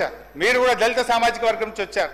నేను కూడా ప్రతి సంవత్సరం నూతన సంవత్సరానికి 31 డిసెంబర్ ఒక ఎస్సీ హాస్టల్లో పోయి పిల్లలతో కేక్ కట్ చేసి, పిల్లలతో భోజనం చేసి, ఆ పిల్లలతో పడుకోవడం నాకు అలవాటుగా చేసుకున్న అధ్యక్ష. నూతన సంవత్సర వేడుకలు ఒక ఎస్సీ హాస్టల్లో, ఒక బీసీ హాస్టల్లో ఒక 15 ఏళ్లు జరుపుకున్నవాడిని అధ్యక్ష. కానీ అధ్యక్ష ఈ రోజు ఆ గురుకులాల్లో తిండి లేక పిల్లలు పడుతున్న బాధ, ఆ పిల్లలకు మెస్ ఛార్జీలు చెప్పడమేమో గ్రీన్ ఛానల్, కానీ నిధులు విడుదల అయితలేవు. ఈ రోజు కూడా హాస్టల్ బిల్లులు పెండింగ్ లో ఉన్నాయి. ఐ చార్జ్ దిస్ గవర్నమెంట్, మాటల్లో గ్రీన్ ఛానల్, బట్ విడుదలలో మాత్రం ఎస్సీ ఎస్టీ బీసీ హాస్టళ్లకు కూడా ఈ రోజు నిధులు విడుదలగాక పిల్లలకు సరి అయిన భోజనం అందడం లేదు అధ్యక్ష. ఇవాళ పరిస్థితి అధ్యక్ష, 15 నెలల కాంగ్రెస్ పాలనలో 83 మంది అమాయక గురుకుల పిల్లలు చనిపోయారు అధ్యక్ష. గురుకులాలకు కేసీఆర్ గారి హయాంలో గురుకులాలకు ఎంట్రన్స్ ఎగ్జామ్ రాయాలంటే 1:5, 6 చాలా పోటీ ఉండేది అధ్యక్ష. కానీ ఈ ప్రభుత్వం వచ్చినాక గురుకులాలను దెబ్బతీసింది మీరు. గురుకులాల మీద నమ్మకం సన్నగిల్లింది అధ్యక్ష. ఇది నోటి మాటతో చెప్తలేను అధ్యక్ష. మా ప్రభుత్వం ఉన్నప్పుడు గురుకులాలకు సీట్ల కోసం పోటీ పరీక్ష రాసే పిల్లల సంఖ్య 1,20,000 ఉంటే ఈ సంవత్సరం ఈ ప్రభుత్వ హయాంలో 74,000కు పడిపోయింది. అంటే 50,000 మంది పిల్లలు గురుకులాల్లో పోటీ పరీక్ష రాయడానికే జంకుతున్నారంటే పిల్లలు బతికుంటే చాలని తల్లిదండ్రులు అనుకుంటున్నారు కనుక, గురుకులాల ప్రతిష్ట మీరు దెబ్బతీసింది కనుక ఇవాళ పోటీ పరీక్షకు విద్యార్థుల సంఖ్య కూడా తగ్గింది అధ్యక్ష. కాంగ్రెస్ ప్రభుత్వం ఆనాడు మా మీద చాలా ఆరోపణలు చేశారు, మా సబితక్క చెప్పేది. కానీ ఇవాళ ఏడాది కాంగ్రెస్ పాలనలో ఈ రాష్ట్రంలో 1,913 ప్రభుత్వ పాఠశాలలు మూతపడ్డాయి. 1,913 ప్రభుత్వ పాఠశాలలు ఈ కాంగ్రెస్ ఏడాది పాలనలో మూతపడ్డాయి అధ్యక్ష. ఇవాళ ఎన్నికల ముందు ఆ రోజు 25,000 పోస్టులతో మెగా డిఎస్సి అన్నారు. కానీ 25,000 రాలే అధ్యక్ష. 5,000 పెంచి మెగా డిఎస్సిని దగా డిఎస్సి చేసింది అధ్యక్ష. ఇక ఫీజు రియంబర్స్మెంట్ అధ్యక్ష, భట్టి గారు తన బడ్జెట్ ప్రసంగంలో చాలా గొప్పగా చెప్పిండు అధ్యక్ష. నేను చాలా సంతోషపడ్డా. ఈ ఫీజు రియంబర్స్మెంట్ తెచ్చింది కాంగ్రెస్ పార్టీ. ఈ ఫీజు రియంబర్స్మెంట్ గత బీఆర్ఎస్ ప్రభుత్వం సరిగ్గా నిధులు విడుదల చేయలేదు. ఈ ఫీజు రియంబర్స్మెంట్ ద్వారా మేము క్రమం తప్పకుండా డబ్బులు ఇస్తాం. పేద విద్యార్థులు బీఆర్ఎస్ హయాంలో ఫీజు రియంబర్స్మెంట్ డబ్బులు రాక, వాళ్ళ సర్టిఫికెట్లు రాక చాలా బాధలు పడ్డారని చెప్పి భట్టి గారు చాలా గొప్పగా సెలవిచ్చారు అధ్యక్ష. నేను అడుగుతున్నాను అధ్యక్ష, మీరు అన్నారు మా మీద ఆరోపణ చేశారు మీ బడ్జెట్ స్పీచ్ లో. నేను అడుగుతున్నా, 15 నెలల కాంగ్రెస్ పాలనలో ₹1 ఫీజు రియంబర్స్మెంట్ విడుదల చేశారా? ఇదేనా మీ దళిత గిరిజన బలహీన వర్గాల విద్యార్థుల మీద మీకున్న ప్రేమ అని ఆవేదనతో అడుగుతున్నాను అధ్యక్ష. మీరు అంటున్నారు మమ్మల్ని విడుదల చేయలేదని. అధ్యక్ష, 2 సంవత్సరాలు కరోనా ఉన్నా, దేశంలో పెద్ద నోట్ల రద్దు ఆర్థిక మాంద్యం ఉన్నా 18,500 కోట్ల రూపాయలు ఫీజు రియంబర్స్మెంట్ కింద మేము విడుదల చేశాం. 18,500 కోట్లు వరుసగా ప్రతి సంవత్సరం ఫీజు రియంబర్స్మెంట్ విడుదల చేశాం. మీ మాటలు గణం, చేతలు శూన్యం. 15 నెలల కాంగ్రెస్ పాలనలో ₹1 ఫీజు రియంబర్స్మెంట్ విడుదల చేయకపోవడం ఇది చాలా చాలా బాధాకరం అధ్యక్ష. విదేశీ విద్య విషయంలో కూడా అధ్యక్ష, కేసీఆర్ గారు ఈ దేశంలో ఎక్కడ లేని విధంగా అప్పు లేదు అధ్యక్ష. దళిత గిరిజన బలహీన వర్గాల పిల్లలు, మైనార్టీల పిల్లలు ఇలా డబ్బులున్న పిల్లల్లాగా అమెరికాలో యూరప్ లో చదువుకోవాలని 20 లక్షలు గ్రాంట్ గా ఇచ్చి 6,000 మంది పిల్లలను 1,000 కోట్ల రూపాయల నిధులు ఇచ్చి చదివించారు అధ్యక్ష. కానీ ఈ ప్రభుత్వం వచ్చిన తర్వాత ఇవాళ సెకండ్ ఇయర్ ఫీజు కట్టలేక పిల్లలు చాలా ఆందోళన చెందుతున్నారు. ఆ ఫీజు రాక సెకండ్ సెమిస్టర్, థర్డ్ సెమిస్టర్ మధ్యలో ఆగిపోయింది అధ్యక్ష.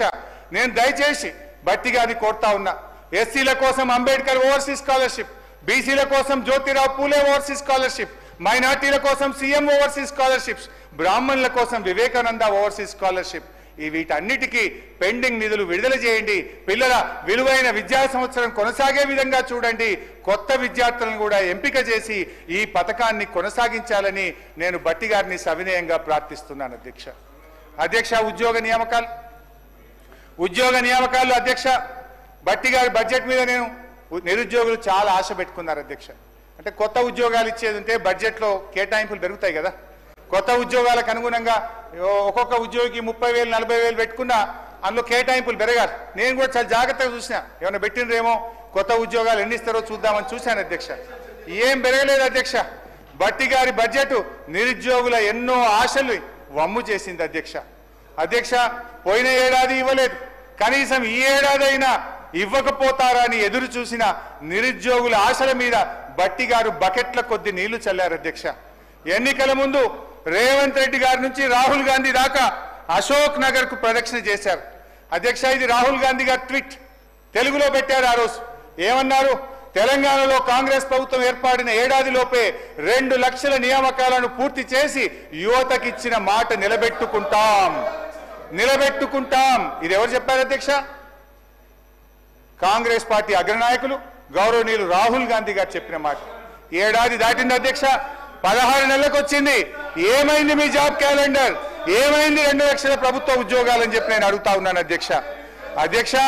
ఆ రోజు నిరుద్యోగులను రెచ్చగొట్టారు, ఊరూరా బస్సు యాత్రలు చేయించారు, వారిని నమ్మించి ఇలా నిండా ముంచారు అధ్యక్ష. ఉల్టా చోర్ కోత్వాల్ కు డాంటే అన్నట్టు టీఆర్ఎస్ ప్రభుత్వం ఒక్క ఉద్యోగం ఇవ్వలేదని దుష్ప్రచారం చేశారు అధ్యక్ష. ఇక్కడ ఒక మంచి పాయింట్ అందరూ కూడా విని అర్థం చేసుకుంటే మంచిది. తెలంగాణ ఉద్యమం ఎందుకు వచ్చింది అధ్యక్ష? ముల్కీ రూల్స్. 610 జీవో ఎందుకు వచ్చింది అధ్యక్ష? స్థానిక ఉద్యోగాలు స్థానికులకే దక్కాలి, మా ఉద్యోగాలు మాకే కావాలి.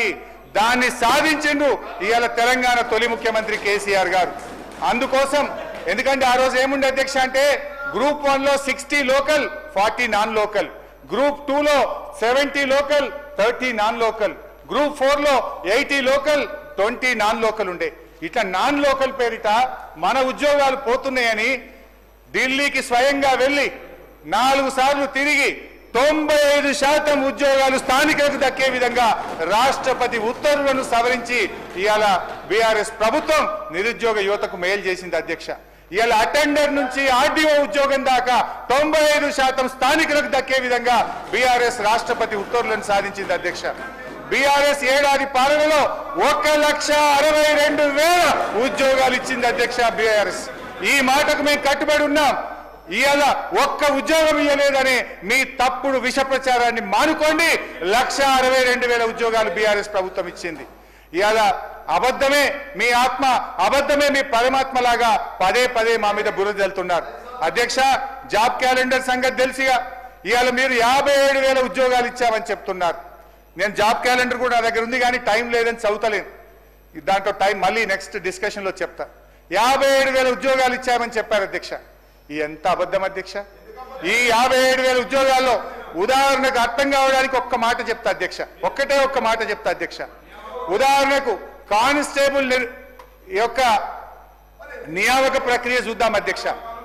17,516 కానిస్టేబుల్ ఉద్యోగులకు ఎప్పుడు నోటిఫికేషన్ ఇచ్చాం అధ్యక్ష? ఏప్రిల్ 25, 2022 నోటిఫికేషన్ ఇచ్చాం. ఆగస్టు 28, 2022 ప్రిలిమినరీ టెస్ట్ పెట్టాం. డిసెంబర్ 8, 2002 ఫిజికల్ టెస్ట్ పెట్టాం.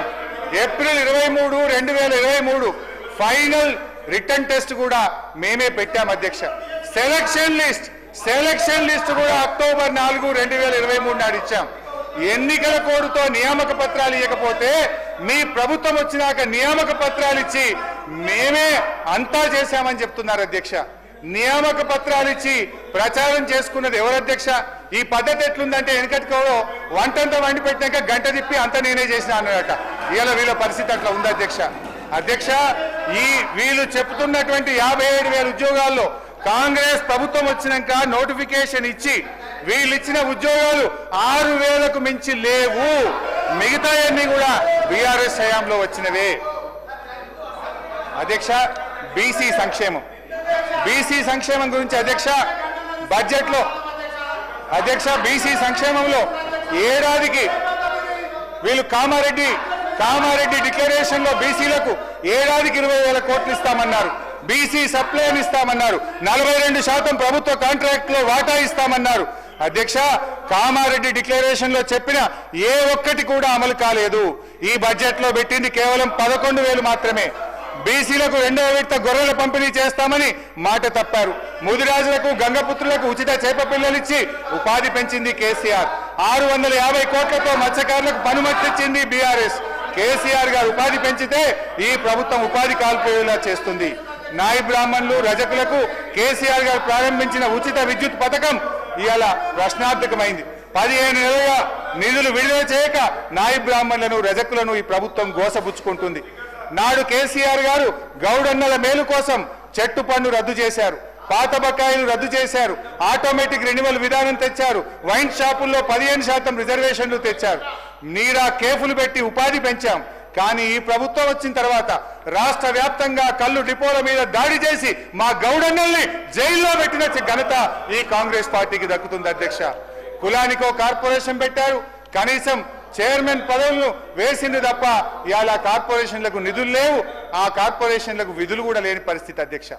ఎస్సీ ఎస్టీ మైనార్టీల సంక్షేమ అధ్యక్ష ఎస్సీలకు గత బడ్జెట్ లో ఎస్సీ సప్లైన్ లో 33,127 కోట్లు కేటాయిస్తే అధ్యక్ష మొన్న డిసెంబర్ నాటికి కేవలం 9,800 కోట్లు మాత్రమే ఖర్చు పెట్టారు. అంటే అధ్యక్ష ఎస్సీ సప్లైన్ కూడా అమలు కాక ఈ రాష్ట్రంలో అన్యాయం జరుగుతున్న పరిస్థితి. అంబేద్కర్ పేరు పెట్టినందుకన్నా దయచేసి అమలు చేయండి అధ్యక్ష.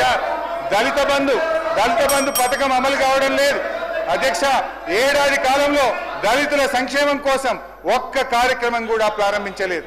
బట్టి గారు బడ్జెట్ లో అంబేద్కర్ కొటేషన్లు బాగా చెప్పారు, చాలా సంతోషం, మేము కూడా గౌరవిస్తాం. అయితే అధ్యక్ష ప్రపంచంలో అతిపెద్దదైన 125 అడుగుల అంబేద్కర్ విగ్రహాన్ని ఈ రోజు కేసీఆర్ గారు నిర్మిస్తే దాని వద్దకు ప్రజలు వెళ్లకుండా తాళం ఎందుకు వేశారో కూడా చెప్తే బాగుంటుంది కదా అధ్యక్ష. కేసీఆర్ గారు గిరిజనులకు 10% రిజర్వేషన్లు ఇచ్చారు, ఇచ్చిన మాట ప్రకారంగా తండాలు గ్రామ పంచాయతీలు చేశారు, పోడు భూములకు పట్టాలు ఇచ్చారు. ఈ ప్రభుత్వం ఎస్సీ ఎస్టీ గురుకుల పాఠశాలకు పోయిన బడ్జెట్ లో పక్కా భవనాలు ఇస్తామని చెప్పారు, ఒక్క భవనం కూడా కట్టలేదు. చివరికి అద్దె బకాయిలు కూడా విడుదల చేయకపోతే యజమానులు వచ్చి తాళాలు వేసే పరిస్థితి ఈ ప్రభుత్వంలో వచ్చింది అధ్యక్ష. ఎస్టీ ఎస్డిఎఫ్ కింద పోయిన బడ్జెట్ లో 17,000 కోట్లు పెట్టే అధ్యక్ష డిసెంబర్ నాటికి కేవలం 6,000 కోట్లు మాత్రమే విడుదల చేశారు. हमारे मुसलमान बहनों को भाइयों को माइनॉरिटीज को भी ये कांग्रेस सरकार ने धोखा दिया. कम से कम कैबिनेट में जगह नहीं है.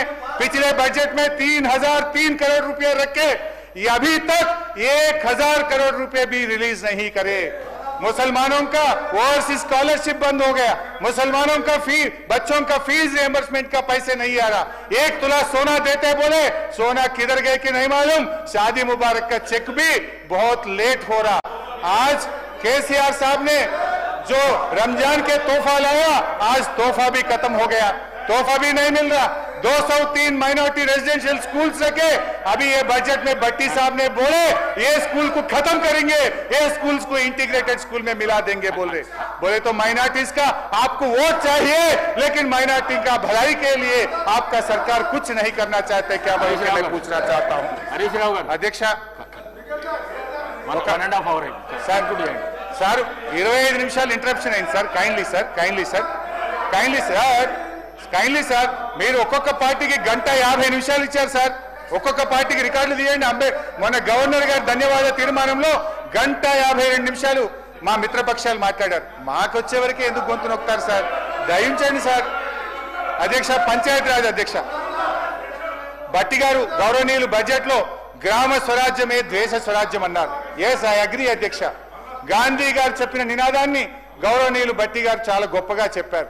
కానీ ఆచరణలో ఏం జరుగుతుంది? ఏ గ్రామానికైనా పోదామా? ఇవాళ పల్లెల పరిస్థితి ఏంది? ఈ రాష్ట్రంలో ప్రతి పంచాయతీ సెక్రటరీ 1,00,000 నుంచి 10 లక్షల రూపాయల అప్పుల పాలైపోయింది. అప్పులు లేని పంచాయతీ సెక్రటరీ లేడు. బుగ్గలు వేయాలన్నా, ట్రాక్టర్లో డీజిల్ పోయాలన్నా గ్రామ పంచాయతీలకు నిధులు విడుదల కాక ఇవాళ పారిశుద్ధ్యం కుంటుబడిన పరిస్థితి అధ్యక్ష. బిల్లులు రాక మాజీ సర్పంచులు ధర్నాలు చేస్తున్నారు, ఆత్మహత్యలు చేసుకుంటున్నారు. ఆనాడు పల్లె ప్రగతి కింద ప్రతి నెల పల్లెలకు 277 కోట్లు, పట్టణాలకు 174 కోట్లు ఇచ్చాము అధ్యక్ష. ఈ ప్రభుత్వం వచ్చిన తర్వాత అది బంద్ అయింది. ప్రతి పల్లెకు ఈ రాష్ట్రంలో ట్రాక్టర్ 12,941 ట్రాక్టర్లు ఇచ్చాము అధ్యక్ష. పాలన అధ్యక్ష సరే సింపుల్ అధ్యక్ష, ఒక్క మాట చెప్తే బాగా అర్థం చేసుకోవాలంటే కేంద్ర ప్రభుత్వము ప్రతి సంవత్సరం ఉత్తమ గ్రామ పంచాయతీ అవార్డులు ఇస్తుంది అధ్యక్ష. ఈ దేశం మొత్తం అవార్డులు ఇస్తుంది అధ్యక్ష. మా ప్రభుత్వం ఉన్నప్పుడు అధ్యక్ష 2022 సంవత్సరంలో తెలంగాణకు 19 ఉత్తమ గ్రామ పంచాయతీ అవార్డులు వచ్చినాయి. 2023లో 13 ఉత్తమ గ్రామ పంచాయతీ అవార్డులు వచ్చినాయి. వీళ్ళ ప్రభుత్వం వచ్చినాక 2024లో ఒకే ఒక్క ఉత్తమ గ్రామ పంచాయతీ అవార్డు వచ్చింది. ఇంతకంటే ఇంకేం సాక్ష్యం కావాలి అధ్యక్ష? మా పనితీరుకు కాంగ్రెస్ పాలనకు ఇంతకంటే ఇంకేం నిదర్శనం కావాలి అని నేను అడుగుతా ఉన్నాను అధ్యక్ష. ఇక వైద్య ఆరోగ్య శాఖ చాలా పెద్ద సబ్జెక్ట్ కానీ ఒకటే లైన్లో ముగిస్తా అధ్యక్ష. వైద్య ఆరోగ్య శాఖ గురించి చెప్పాలంటే రామాయణం అంతా రాస్తే భారతం అంతా ఇలా రాష్ట్రంలో పరిస్థితి ఏ రకంగా ఉందో నాకు తెలుసు అధ్యక్ష, మనందరికీ కూడా తెలుసు. కానీ పద్దుల మీద వచ్చినప్పుడు దాని మీద మా సభ్యులు మాట్లాడతారు. ఒక 2 లైన్లలో దాన్ని ముగించే ప్రయత్నం చేస్తా అధ్యక్ష. వీళ్ళు బడ్జెట్లో బట్టి గారికే పరిమితమై మాట్లాడుతున్నారు. బడ్జెట్లో బట్టి గారు చాలా గొప్పగా ఏం చెప్పారంటే ఆరోగ్యశ్రీని మేము 5 లక్షల నుంచి 10 లక్షల రూపాయలకు పెంచాము అన్నారు. సంతోషం. అయితే నేను మొన్న నా దగ్గర డేటా ఉంది అధ్యక్ష, ఇన్ఫర్మేషన్ యాక్ట్లో ఆరోగ్యశ్రీ నుంచి వివరాలు సేకరించిన అడిగాను. ఈ ప్రభుత్వం వచ్చిన తర్వాత 5 లక్షల పైన ఆరోగ్యశ్రీ కింద ఎంతమందికి లబ్ధి చేకూరింది, ఎన్ని రూపాయలు ఇచ్చారు అని అడిగాను అధ్యక్ష. నేను అడిగిన నాటికి అప్పుడు 110 చెప్పిండ్రు, కానీ దాదాపు మొత్తం 5 లక్షల పైన ఈ రాష్ట్రం మొత్తంలో ఆరోగ్యశ్రీ కింద వైద్యం అందింది కేవలం 200 లోపు మాత్రమే. వీళ్ళు ఖర్చు పెట్టింది కేవలం 12 కోట్ల లోపు మాత్రమే. అయితే ఇక్కడ ఇంకొక విషయం చెప్పాలి అధ్యక్ష. ఏంటిదంటే అధ్యక్ష, ఇవాళ మాదేమో చేసింది ఎక్కువ చెప్పుకునేది తక్కువ. వాస్తవానికి బీఆర్ఎస్ ప్రభుత్వ హయాంలో I'm on record, if I'm wrong you please correct me Bhatti గారు. బీఆర్ఎస్ ప్రభుత్వ హయాంలో ఆరోగ్యశ్రీ కింద 5 లక్షల రూపాయల పైన 607 మందికి మేము వైద్యం అందించాం. 607 మందికి 40 కోట్ల రూపాయలతో ఉచిత గుండె శస్త్రచికిత్సలు, కిడ్నీ మార్పిడిలు మేము 10-12 లక్షల రూపాయలు కూడా ఆరోగ్యశ్రీ కింద ఇచ్చాం అధ్యక్ష. మేమేమో చేసింది చెప్పుకోలేదు, మేము చేసింది, వీళ్ళనేమో చేసింది తక్కువ చెప్పుకునేది ఎక్కువ ఉన్నది అధ్యక్ష. ఇక మా R&B శాఖ గౌరవనీయులు బట్టి గారు R&B శాఖ గురించి మాట్లాడుతూ హ్యామ్ మోడల్ తెస్తున్నాము అన్నాడు. హ్యామ్ మోడల్ అంటే హైబ్రిడ్ యాన్యుటీ మోడల్. 40-60 రాష్ట్రం 40 ఇస్తుందట, 60% కాంట్రాక్టర్లు పెట్టారట. మరి 60% కాంట్రాక్టర్లు పెట్టిన డబ్బు ఏ రకంగా చెల్లిస్తారు? టోల్ గేట్లు పెట్టారా, లేదు రాష్ట్ర ప్రభుత్వం మీద వచ్చే 10 ఏళ్ల పాటు అప్పుల భారాన్ని మోపుతారా? గౌరవనీయులు బట్టి గారు తమ రిప్లైలో చెప్పాలని నేను బట్టి గారిని కోరుతా ఉన్నా అధ్యక్ష. ఎందుకంటే అధ్యక్ష మీది కాదండి, నేను బట్టి గారిని అడుగుతున్నా. అరే what is this sir, what is this అధ్యక్ష? నేను బట్టి గారిని ఏమడుగుతున్నా అంటే 40% కాంట్రాక్టర్లు పెట్టిన డబ్బును ఏ రకంగా చెల్లిస్తారో ఆర్థిక మంత్రి గారు చెప్పాలి. ఎందుకంటే నేషనల్ హైవేస్లో అయితే టోల్ గేట్లు పెట్టి వసూలు చేసి కాంట్రాక్టర్లకు చెల్లిస్తారు. మరి మీరు తమ ఊరు నుంచి పక్క ఊరికి పోవాలంటే, గ్రామం నుంచి మండలానికి పోవాలంటే టోల్ గేట్లు పెట్టి ప్రజల దగ్గర డబ్బులు వసూలు చేస్తారా, లేదు వచ్చే 10 ఏళ్ల పాటు రాబోయే ప్రభుత్వాల మీద అప్పుల భారం వేస్తారా? దాన్ని స్పష్టంగా చెప్పాలని నేను సూటిగా బట్టి గారిని తమ రిప్లైలో చెప్పాలని కోరుతా ఉన్నాను అధ్యక్ష. మా ప్రశాంత్ రెడ్డి గారు R&B శాఖ మంత్రి ఉన్నప్పుడే కేసీఆర్ గారు ఈ రాష్ట్రంలో ప్రతి మండలానికి డబుల్ రోడ్ వేశారు, ప్రతి జిల్లా కేంద్రానికి 4 లైన్ రోడ్ వేశారు అధ్యక్ష. అయితే ఈ 40% కాంట్రాక్టర్ల డబ్బు ఆర్థిక మంత్రి గారు నేను అడుగుతా ఉన్నా, ఎన్ని సంవత్సరాలు డబ్బు చెల్లిస్తారు? అంటే రేపటి ప్రభుత్వాల మీద, భవిష్యత్ తరాల మీద ఈ అప్పు భారం వేస్తారా? ఈ అప్పు FRBM పరిధిలోకి వస్తుందా? ఈ అప్పు ఎన్ని సంవత్సరాలు చెల్లిస్తారు అనే విషయాన్ని గౌరవనీయులు బట్టి గారు సమాధానం చెప్పాలి అధ్యక్ష. ఇకపోతే అధ్యక్ష ఫైనాన్స్ సంబంధించి ఇది యాక్చువల్ ఫైనాన్స్ డిపార్ట్మెంట్ విషయానికి వస్తున్నా, గౌరవనీయులు బట్టి గారు వినాలి, సభను దయచేసి మీరు ఆర్డర్లో పెట్టాలి అధ్యక్ష. సార్ మళ్ళీ మీరు ఏమన్నా టైం అయిపోయిందంటారు సార్, మధ్యలో ఈ ఇంటరప్షన్ చేస్తే కష్టము. నేను కోమటిరెడ్డి వెంకటరెడ్డి గారి ఛాలెంజ్ని స్వీకరిస్తున్నా. ఒకరోజు R&B శాఖలో బీఆర్ఎస్ ప్రభుత్వ హయాంలో జరిగిన పని, గౌరవనీయులు తుమ్మల నాగేశ్వరరావు గారు ఫస్ట్ టర్మ్లో మా ప్రభుత్వంలో పనిచేశారు, ఎంత పనిచేసిందో మాట్లాడదాం అధ్యక్ష. ఒక్క నల్లగొండ పట్టణములోనే 200 కోట్ల రూపాయలు R&B కింద చేశారు అధ్యక్ష. సరే డీటెయిల్ డిస్కస్ చేద్దాం అధ్యక్ష. ఇకపోతే అధ్యక్ష ఫైనాన్స్ సంబంధించి గౌరవనీయులు బట్టి గారు నేను అరే ఆగండి భాయ్ హరీష్ రావు గారు సార్ ఒక 15 నిమిషాలు అధ్యక్ష. నేను కూడా ఇంటర్వ్యూని అవుతున్నా. మీరు అన్నారు కదా మొత్తం రాష్ట్రంలో ఊరు నుంచి మండలకు, మండలం నుంచి డిస్టిక్,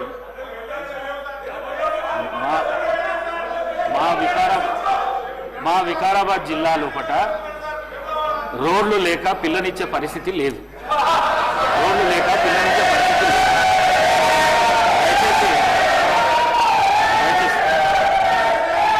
అధ్యక్ష ఇది పాత మండలాలన్నిటి కూడా డబుల్ రోడ్లు అయినాయి. నేను ఛాలెంజ్ చేస్తాను. అధ్యక్ష, రాజీనామా చేస్తాను. పాత మండలాలు అంటే ఈ మధ్య కొత్తగా ఏర్పడిన మండలాలు మినహా పాత మండలాలు రాష్ట్రంలో ఉండే అన్ని పాత మండలాలకు డబుల్ రోడ్ బీఆర్ఎస్ ప్రభుత్వం వేసింది. సరే మీరు చెప్పింది వాస్తవం. గత కాంగ్రెస్ ప్రభుత్వంలో రోడ్లు లేక పిల్లనియని పరిస్థితి ఉన్నమాట మాత్రం వాస్తవం. అయితే అధ్యక్ష నేను సరే రోడ్ల మీద చర్చ పెట్టండి అధ్యక్ష, డీటెయిల్గా మాట్లాడదాం. Let us discuss on finance. Sir Sridhar Babu గారు మీరు ఆపాలి సార్, ఇది కరెక్ట్ కాదు సార్. ఫైనాన్స్ మీద ప్లీజ్ గౌరవనీయులు సార్ ఇప్పటికీ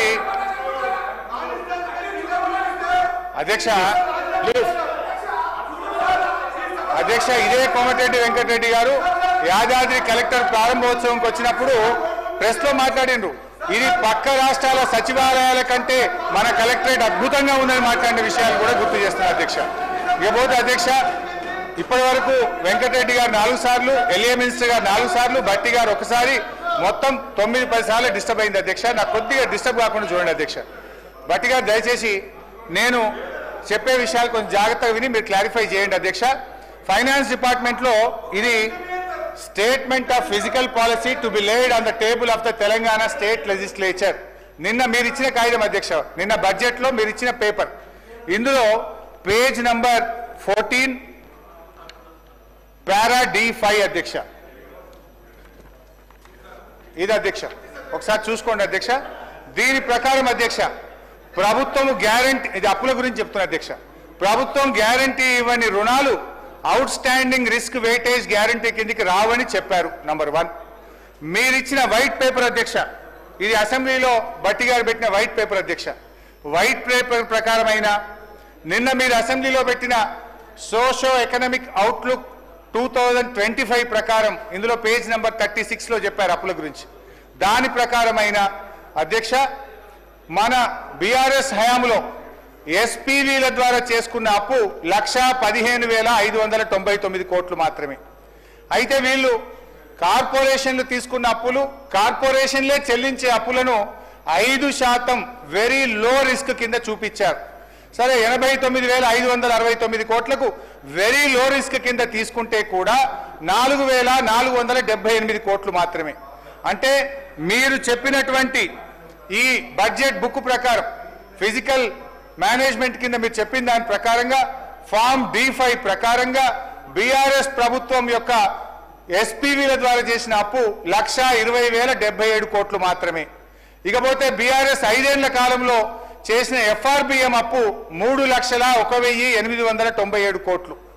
అంటే దీనికి కార్పొరేషన్ అప్పు కూడా జత చేస్తే మొత్తం బీఆర్ఎస్ ప్రభుత్వ హయాంలో చేసిన అప్పు 4,22,674 కోట్లు. ఇదే సభలో పోయినసారి అప్పుల మీదనే మాట్లాడుతూ 4,17,000 మాత్రమే చెప్పాను. ఇప్పుడు 4,22,000 ఎందుకు తీసుకున్నా? సరే మీరు నిన్న పెట్టినటువంటి ఈ స్టేట్మెంట్ ఆఫ్ ఫిజికల్ పాలసీలో 5% రిస్క్ ఉంటుంది అన్నారు కనుక అది కూడా కలిపితే 4,22,000 కోట్లు మాత్రమే బీఆర్ఎస్ ప్రభుత్వం చేసిన అప్పు. నేను ఈ డాక్యుమెంట్ కూడా భట్టి గారికి పంపిస్తే ఈ స్టేట్మెంట్ కూడా వారు చూసి క్లారిఫికేషన్ ఇవ్వమనండి అధ్యక్ష. నేను దయచేసి మీ ద్వారా కోరేది, ఈ బట్టగాల్చి మీదేసి దివాలా అనే దిక్కుమాలని ప్రచారం చేస్తే అది రాష్ట్రానికి నష్టమవుతుంది. కేవలం బీఆర్ఎస్ మీద బురద అనే ఉద్దేశంతో అప్పుల లెక్క చూపొద్దని ముఖ్యమంత్రి గారు, ఇతర మంత్రులు, ఫైనాన్స్ మినిస్టర్ గారికి నేను మనవి చేస్తున్నా. దయచేసి ఇప్పటి నుంచి వాస్తవాలు చెప్పండి. బీఆర్ఎస్ హయాంలో చేసిన అప్పు ప్రభుత్వం చెల్లించే అప్పు, రాష్ట్ర ప్రభుత్వ ఖజానా నుంచి చెల్లించే అప్పు కేవలం 4,22,000 కోట్లు మాత్రమే. ఇకపోతే అధ్యక్ష ఇంకా టైం లేదంటున్నారు కనుక 1 లైన్లో ఖతం చేస్తా. ఓన్లీ టు ఎన్లైటన్ అంటే భట్టి గారికి లాభం చేయడానికే చెప్తా. ఒక్కొక్క లైన్ చాలా రాసుకున్నా కానీ 1 లైన్లో చెప్తా. జీఎస్టీలో అధ్యక్ష ఈ సంవత్సరం 59,000 కోట్లు పెట్టారు భట్టి గారు. నేను ఇప్పుడున్న గ్రోత్ రేట్ ప్రకారం చూస్తే జీఎస్టీలో ఇంకో 4-5 కోట్లు కోతపడే ప్రమాదం ఉంది. జాగ్రత్తగా ప్లాన్ చేసుకోండి. స్టాంప్స్ అండ్ రిజిస్ట్రేషన్లో ఇప్పటికే పోయినసారి కంటే మైనస్ పోయినాం. మీరేం చేసిండ్రు? ఇంకా పెంచి 18,228 కోట్లు పెట్టారు. 14,000 వస్తలేదంటే 18,000 కోట్లు పెట్టారు. ఇక్కడ కూడా 2-3 కోట్ల కోతపడే ప్రమాదం ఉంది. జాగ్రత్తగా ప్లాన్ చేసుకోండి. మీరు సమాధానం చెప్పేటప్పుడు చెప్పండి. గ్రాంట్ ఇన్ ఎయిడ్ కేంద్ర ప్రభుత్వం నుంచి 22,000 కోట్లు వస్తాయని మీరు పెట్టారు. వాస్తవానికి ఇది 22 కాదు 10,000 కోట్లు కూడా మనకు గత 2-3 సంవత్సరాలుగా రావడం లేదు. ఇక్కడ కూడా 7-8 వేల కోట్లు కోతబడే ప్రమాదం ఉంది. నాన్ ట్యాక్స్ రెవెన్యూ అంటే భూముల అమ్మకం 31,618 కోట్లు పెట్టారు. ఇప్పటికే రియల్ ఎస్టేట్ స్లో డౌన్ అయింది. ఈ 31,618 కోట్లు నాన్ ట్యాక్స్ రెవెన్యూలో రావడం కూడా ఇది అన్రియలిస్టిక్ ఎస్టిమేట్ అధ్యక్ష. ఇక్కడ కూడా 10-15 వేల కోట్లు తగ్గే అవకాశం ఉంది. దయచేసి చూసుకోండి అని చెప్పి మనవి చేస్తా ఉన్నా. అంటే బడ్జెట్ అంచనాలు అధ్యక్ష, మీరు 2024-25లో పెట్టిన దాంట్లో 60-70 వేలు తక్కువ వస్తుందని ముఖ్యమంత్రి గారే చెప్పారు. మళ్ళీ ఈ సంవత్సరం పెంచి 3,04,000 కోట్లు పెట్టారు అధ్యక్ష. అంటే నేను ఆ రోజు కూడా చెప్పిన 24-25లో మీరు పెట్టింది వాస్తవిక బడ్జెట్ కాదు అని ఆ రోజు చెప్పిన, ఇవాళ కూడా చెప్తున్నా 2025-26లో మీరు పెట్టిన 3,04,000 కోట్ల రూపాయల బడ్జెట్ ఇది అవాస్తవిక బడ్జెట్ తప్ప ఇది రియలిస్టిక్ గా లేదు అని చెప్పి మీ ద్వారా నేను వారికి తెలియజేస్తున్నా అధ్యక్ష. ఇకపోతే అధ్యక్ష, అరే చేస్తా భాయ్ సార్ చేస్తున్నా అధ్యక్ష. అధ్యక్ష, వీరి నాయకుడు రాహుల్ గాంధీ గారు మొహబ్బత్ కా దుకాన్ అని దేశమంతా తిరుగుతున్నారు. చాలా మంచి మాట, వి ఆల్సో అప్రిషియేట్. కానీ అధ్యక్ష, రాష్ట్రంలో రేవంత్ గారి పాలనేమో నఫరత్ కా మకాన్ గా మారిపోయింది అధ్యక్ష. తెలంగాణలో ఇందిరమ్మ రాజ్యం వస్తుందంటే జనం ఏమనుకున్నారు అధ్యక్ష? మంచి లాభం అయింది అనుకున్నారు. కానీ ఇవాళ ఎమర్జెన్సీ నాటి పరిస్థితులు, నిర్బంధాలు, అణిచివేతలు కనబడుతున్నాయి. 7వ గ్యారంటీగా ప్రజాస్వామ్య హక్కులు కల్పిస్తామని చెప్పారు. 6 గ్యారంటీలకు ఏమైందో కానీ 7వ గ్యారంటీ మాత్రం అధ్వాన్నమైనటువంటి గతి పట్టింది అధ్యక్ష. ప్రశ్నిస్తే అరెస్టులు, నిరుద్యోగులు నిలదీస్తే లాఠీ చార్జీలు, మా భూముల్లో ఫార్మా పెట్టొద్దంటే లంబాడి బిడ్డలపై లాకప్ హింసలు, లంబాడి రైతులకు బేడీలు, ఉస్మానియా యూనివర్సిటీ విద్యార్థులు నిరసన చేసే హక్కును కూడా ఈరోజు తొలగించారు అధ్యక్ష. ఎన్నికల ముందు ప్రజలారా స్వేచ్ఛగా పోరాడండి అన్నారు. ఇప్పుడేమో మాట్లాడితే ప్రతి వారిని చావగొట్టే పరిస్థితి ఉంది అధ్యక్ష. అధ్యక్ష నేను ఒక్కటే చెప్తున్నాను అధ్యక్ష, ఇవాళ పసిపిల్లలు తమ పుస్తకాలు తీసుకొని ఇవ్వకుండా ఇండ్లు కూలగొడుతున్నారు. లైబ్రరీలో చొరబడి పోలీసులు విద్యార్థుల వీపులు వాచేదాకా కొడుతున్నారు అధ్యక్ష. శాసనసభ బయట ప్రశ్నిస్తే జైళ్లలో పంపిస్తున్నారు, శాసనసభలో ప్రశ్నిస్తే సస్పెండ్ చేసి బయటకు వెళ్ళగొడుతుంది అధ్యక్ష ఈ ప్రభుత్వం. అధ్యక్ష, ఇవాళ రేవంత్ రెడ్డి గారిని ఎన్నుకున్న ఒకే ఎర్రర్ ఇవాళ ఈ రాష్ట్రంలో టెర్రర్ గా చూపిస్తున్నటువంటి పరిస్థితి ఉంది అధ్యక్ష. ఈ రాష్ట్ర క్రైమ్ రేట్ అధ్యక్ష నేను చెప్పలే, రాష్ట్ర డీజీపీ గారే చెప్తున్నారు. ఈ రోజు రాష్ట్రంలో శాంతి భద్రతలు క్షీణించినాయి. గత సంవత్సరం కంటే 24% క్రైమ్ రేట్ పెరిగిందని మీరు పెట్టుకున్న డీజీపీ గారే ఈ రోజు చెప్తా ఉన్నారు అధ్యక్ష. లాస్ట్ అధ్యక్ష 5 నిమిషాలు ముగిస్తా. 5 నిమిషాలు 5 minutes అధ్యక్ష. హరీష్ రావు గారు నేను ముగిస్తున్నా అధ్యక్ష. Just 5 minutes I'm concluding 5 minutes అధ్యక్ష. కొన్ని మంచి సూచనలు ఇచ్చి ముగిచేస్తా అధ్యక్ష.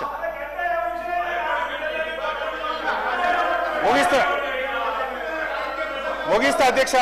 కొంచెం అధ్యక్ష ఈ బడ్జెట్ రేవంత్ రెడ్డి గారు, భట్టి గారు కలిపి నిర్మించిన గాలి మేడల బడ్జెట్ అధ్యక్ష. ఎన్నికల ముందు పాతాల భైరవి, నరుడా ఏమి నీ కోరిక, ఎన్నికల తర్వాత పాపాల భైరవి, నన్నేం అడగద్దు నాకేం తెలియదు అధ్యక్ష. ఈ కాంగ్రెస్ ప్రభుత్వం ఇవాళ బడ్జెట్ లో ప్రతిపాదనలు జోరుగా ఉంటున్నాయి, హామీలు అమలుకు వచ్చేసరికి నీరు గారిపోతున్నాయి అధ్యక్ష. డిసెంబర్ 9, 2023 నాటికి చేస్తానన్న హామీలు మరి ఎన్ని డిసెంబర్లు దాటాయో మాకైతే అర్థమైతలేదు అధ్యక్ష. రావాల్సిన డిసెంబర్ అసలు వస్తుందో రాదో అనుమానాలు ఇవాళ కలుగుతా ఉన్నాయి అధ్యక్ష.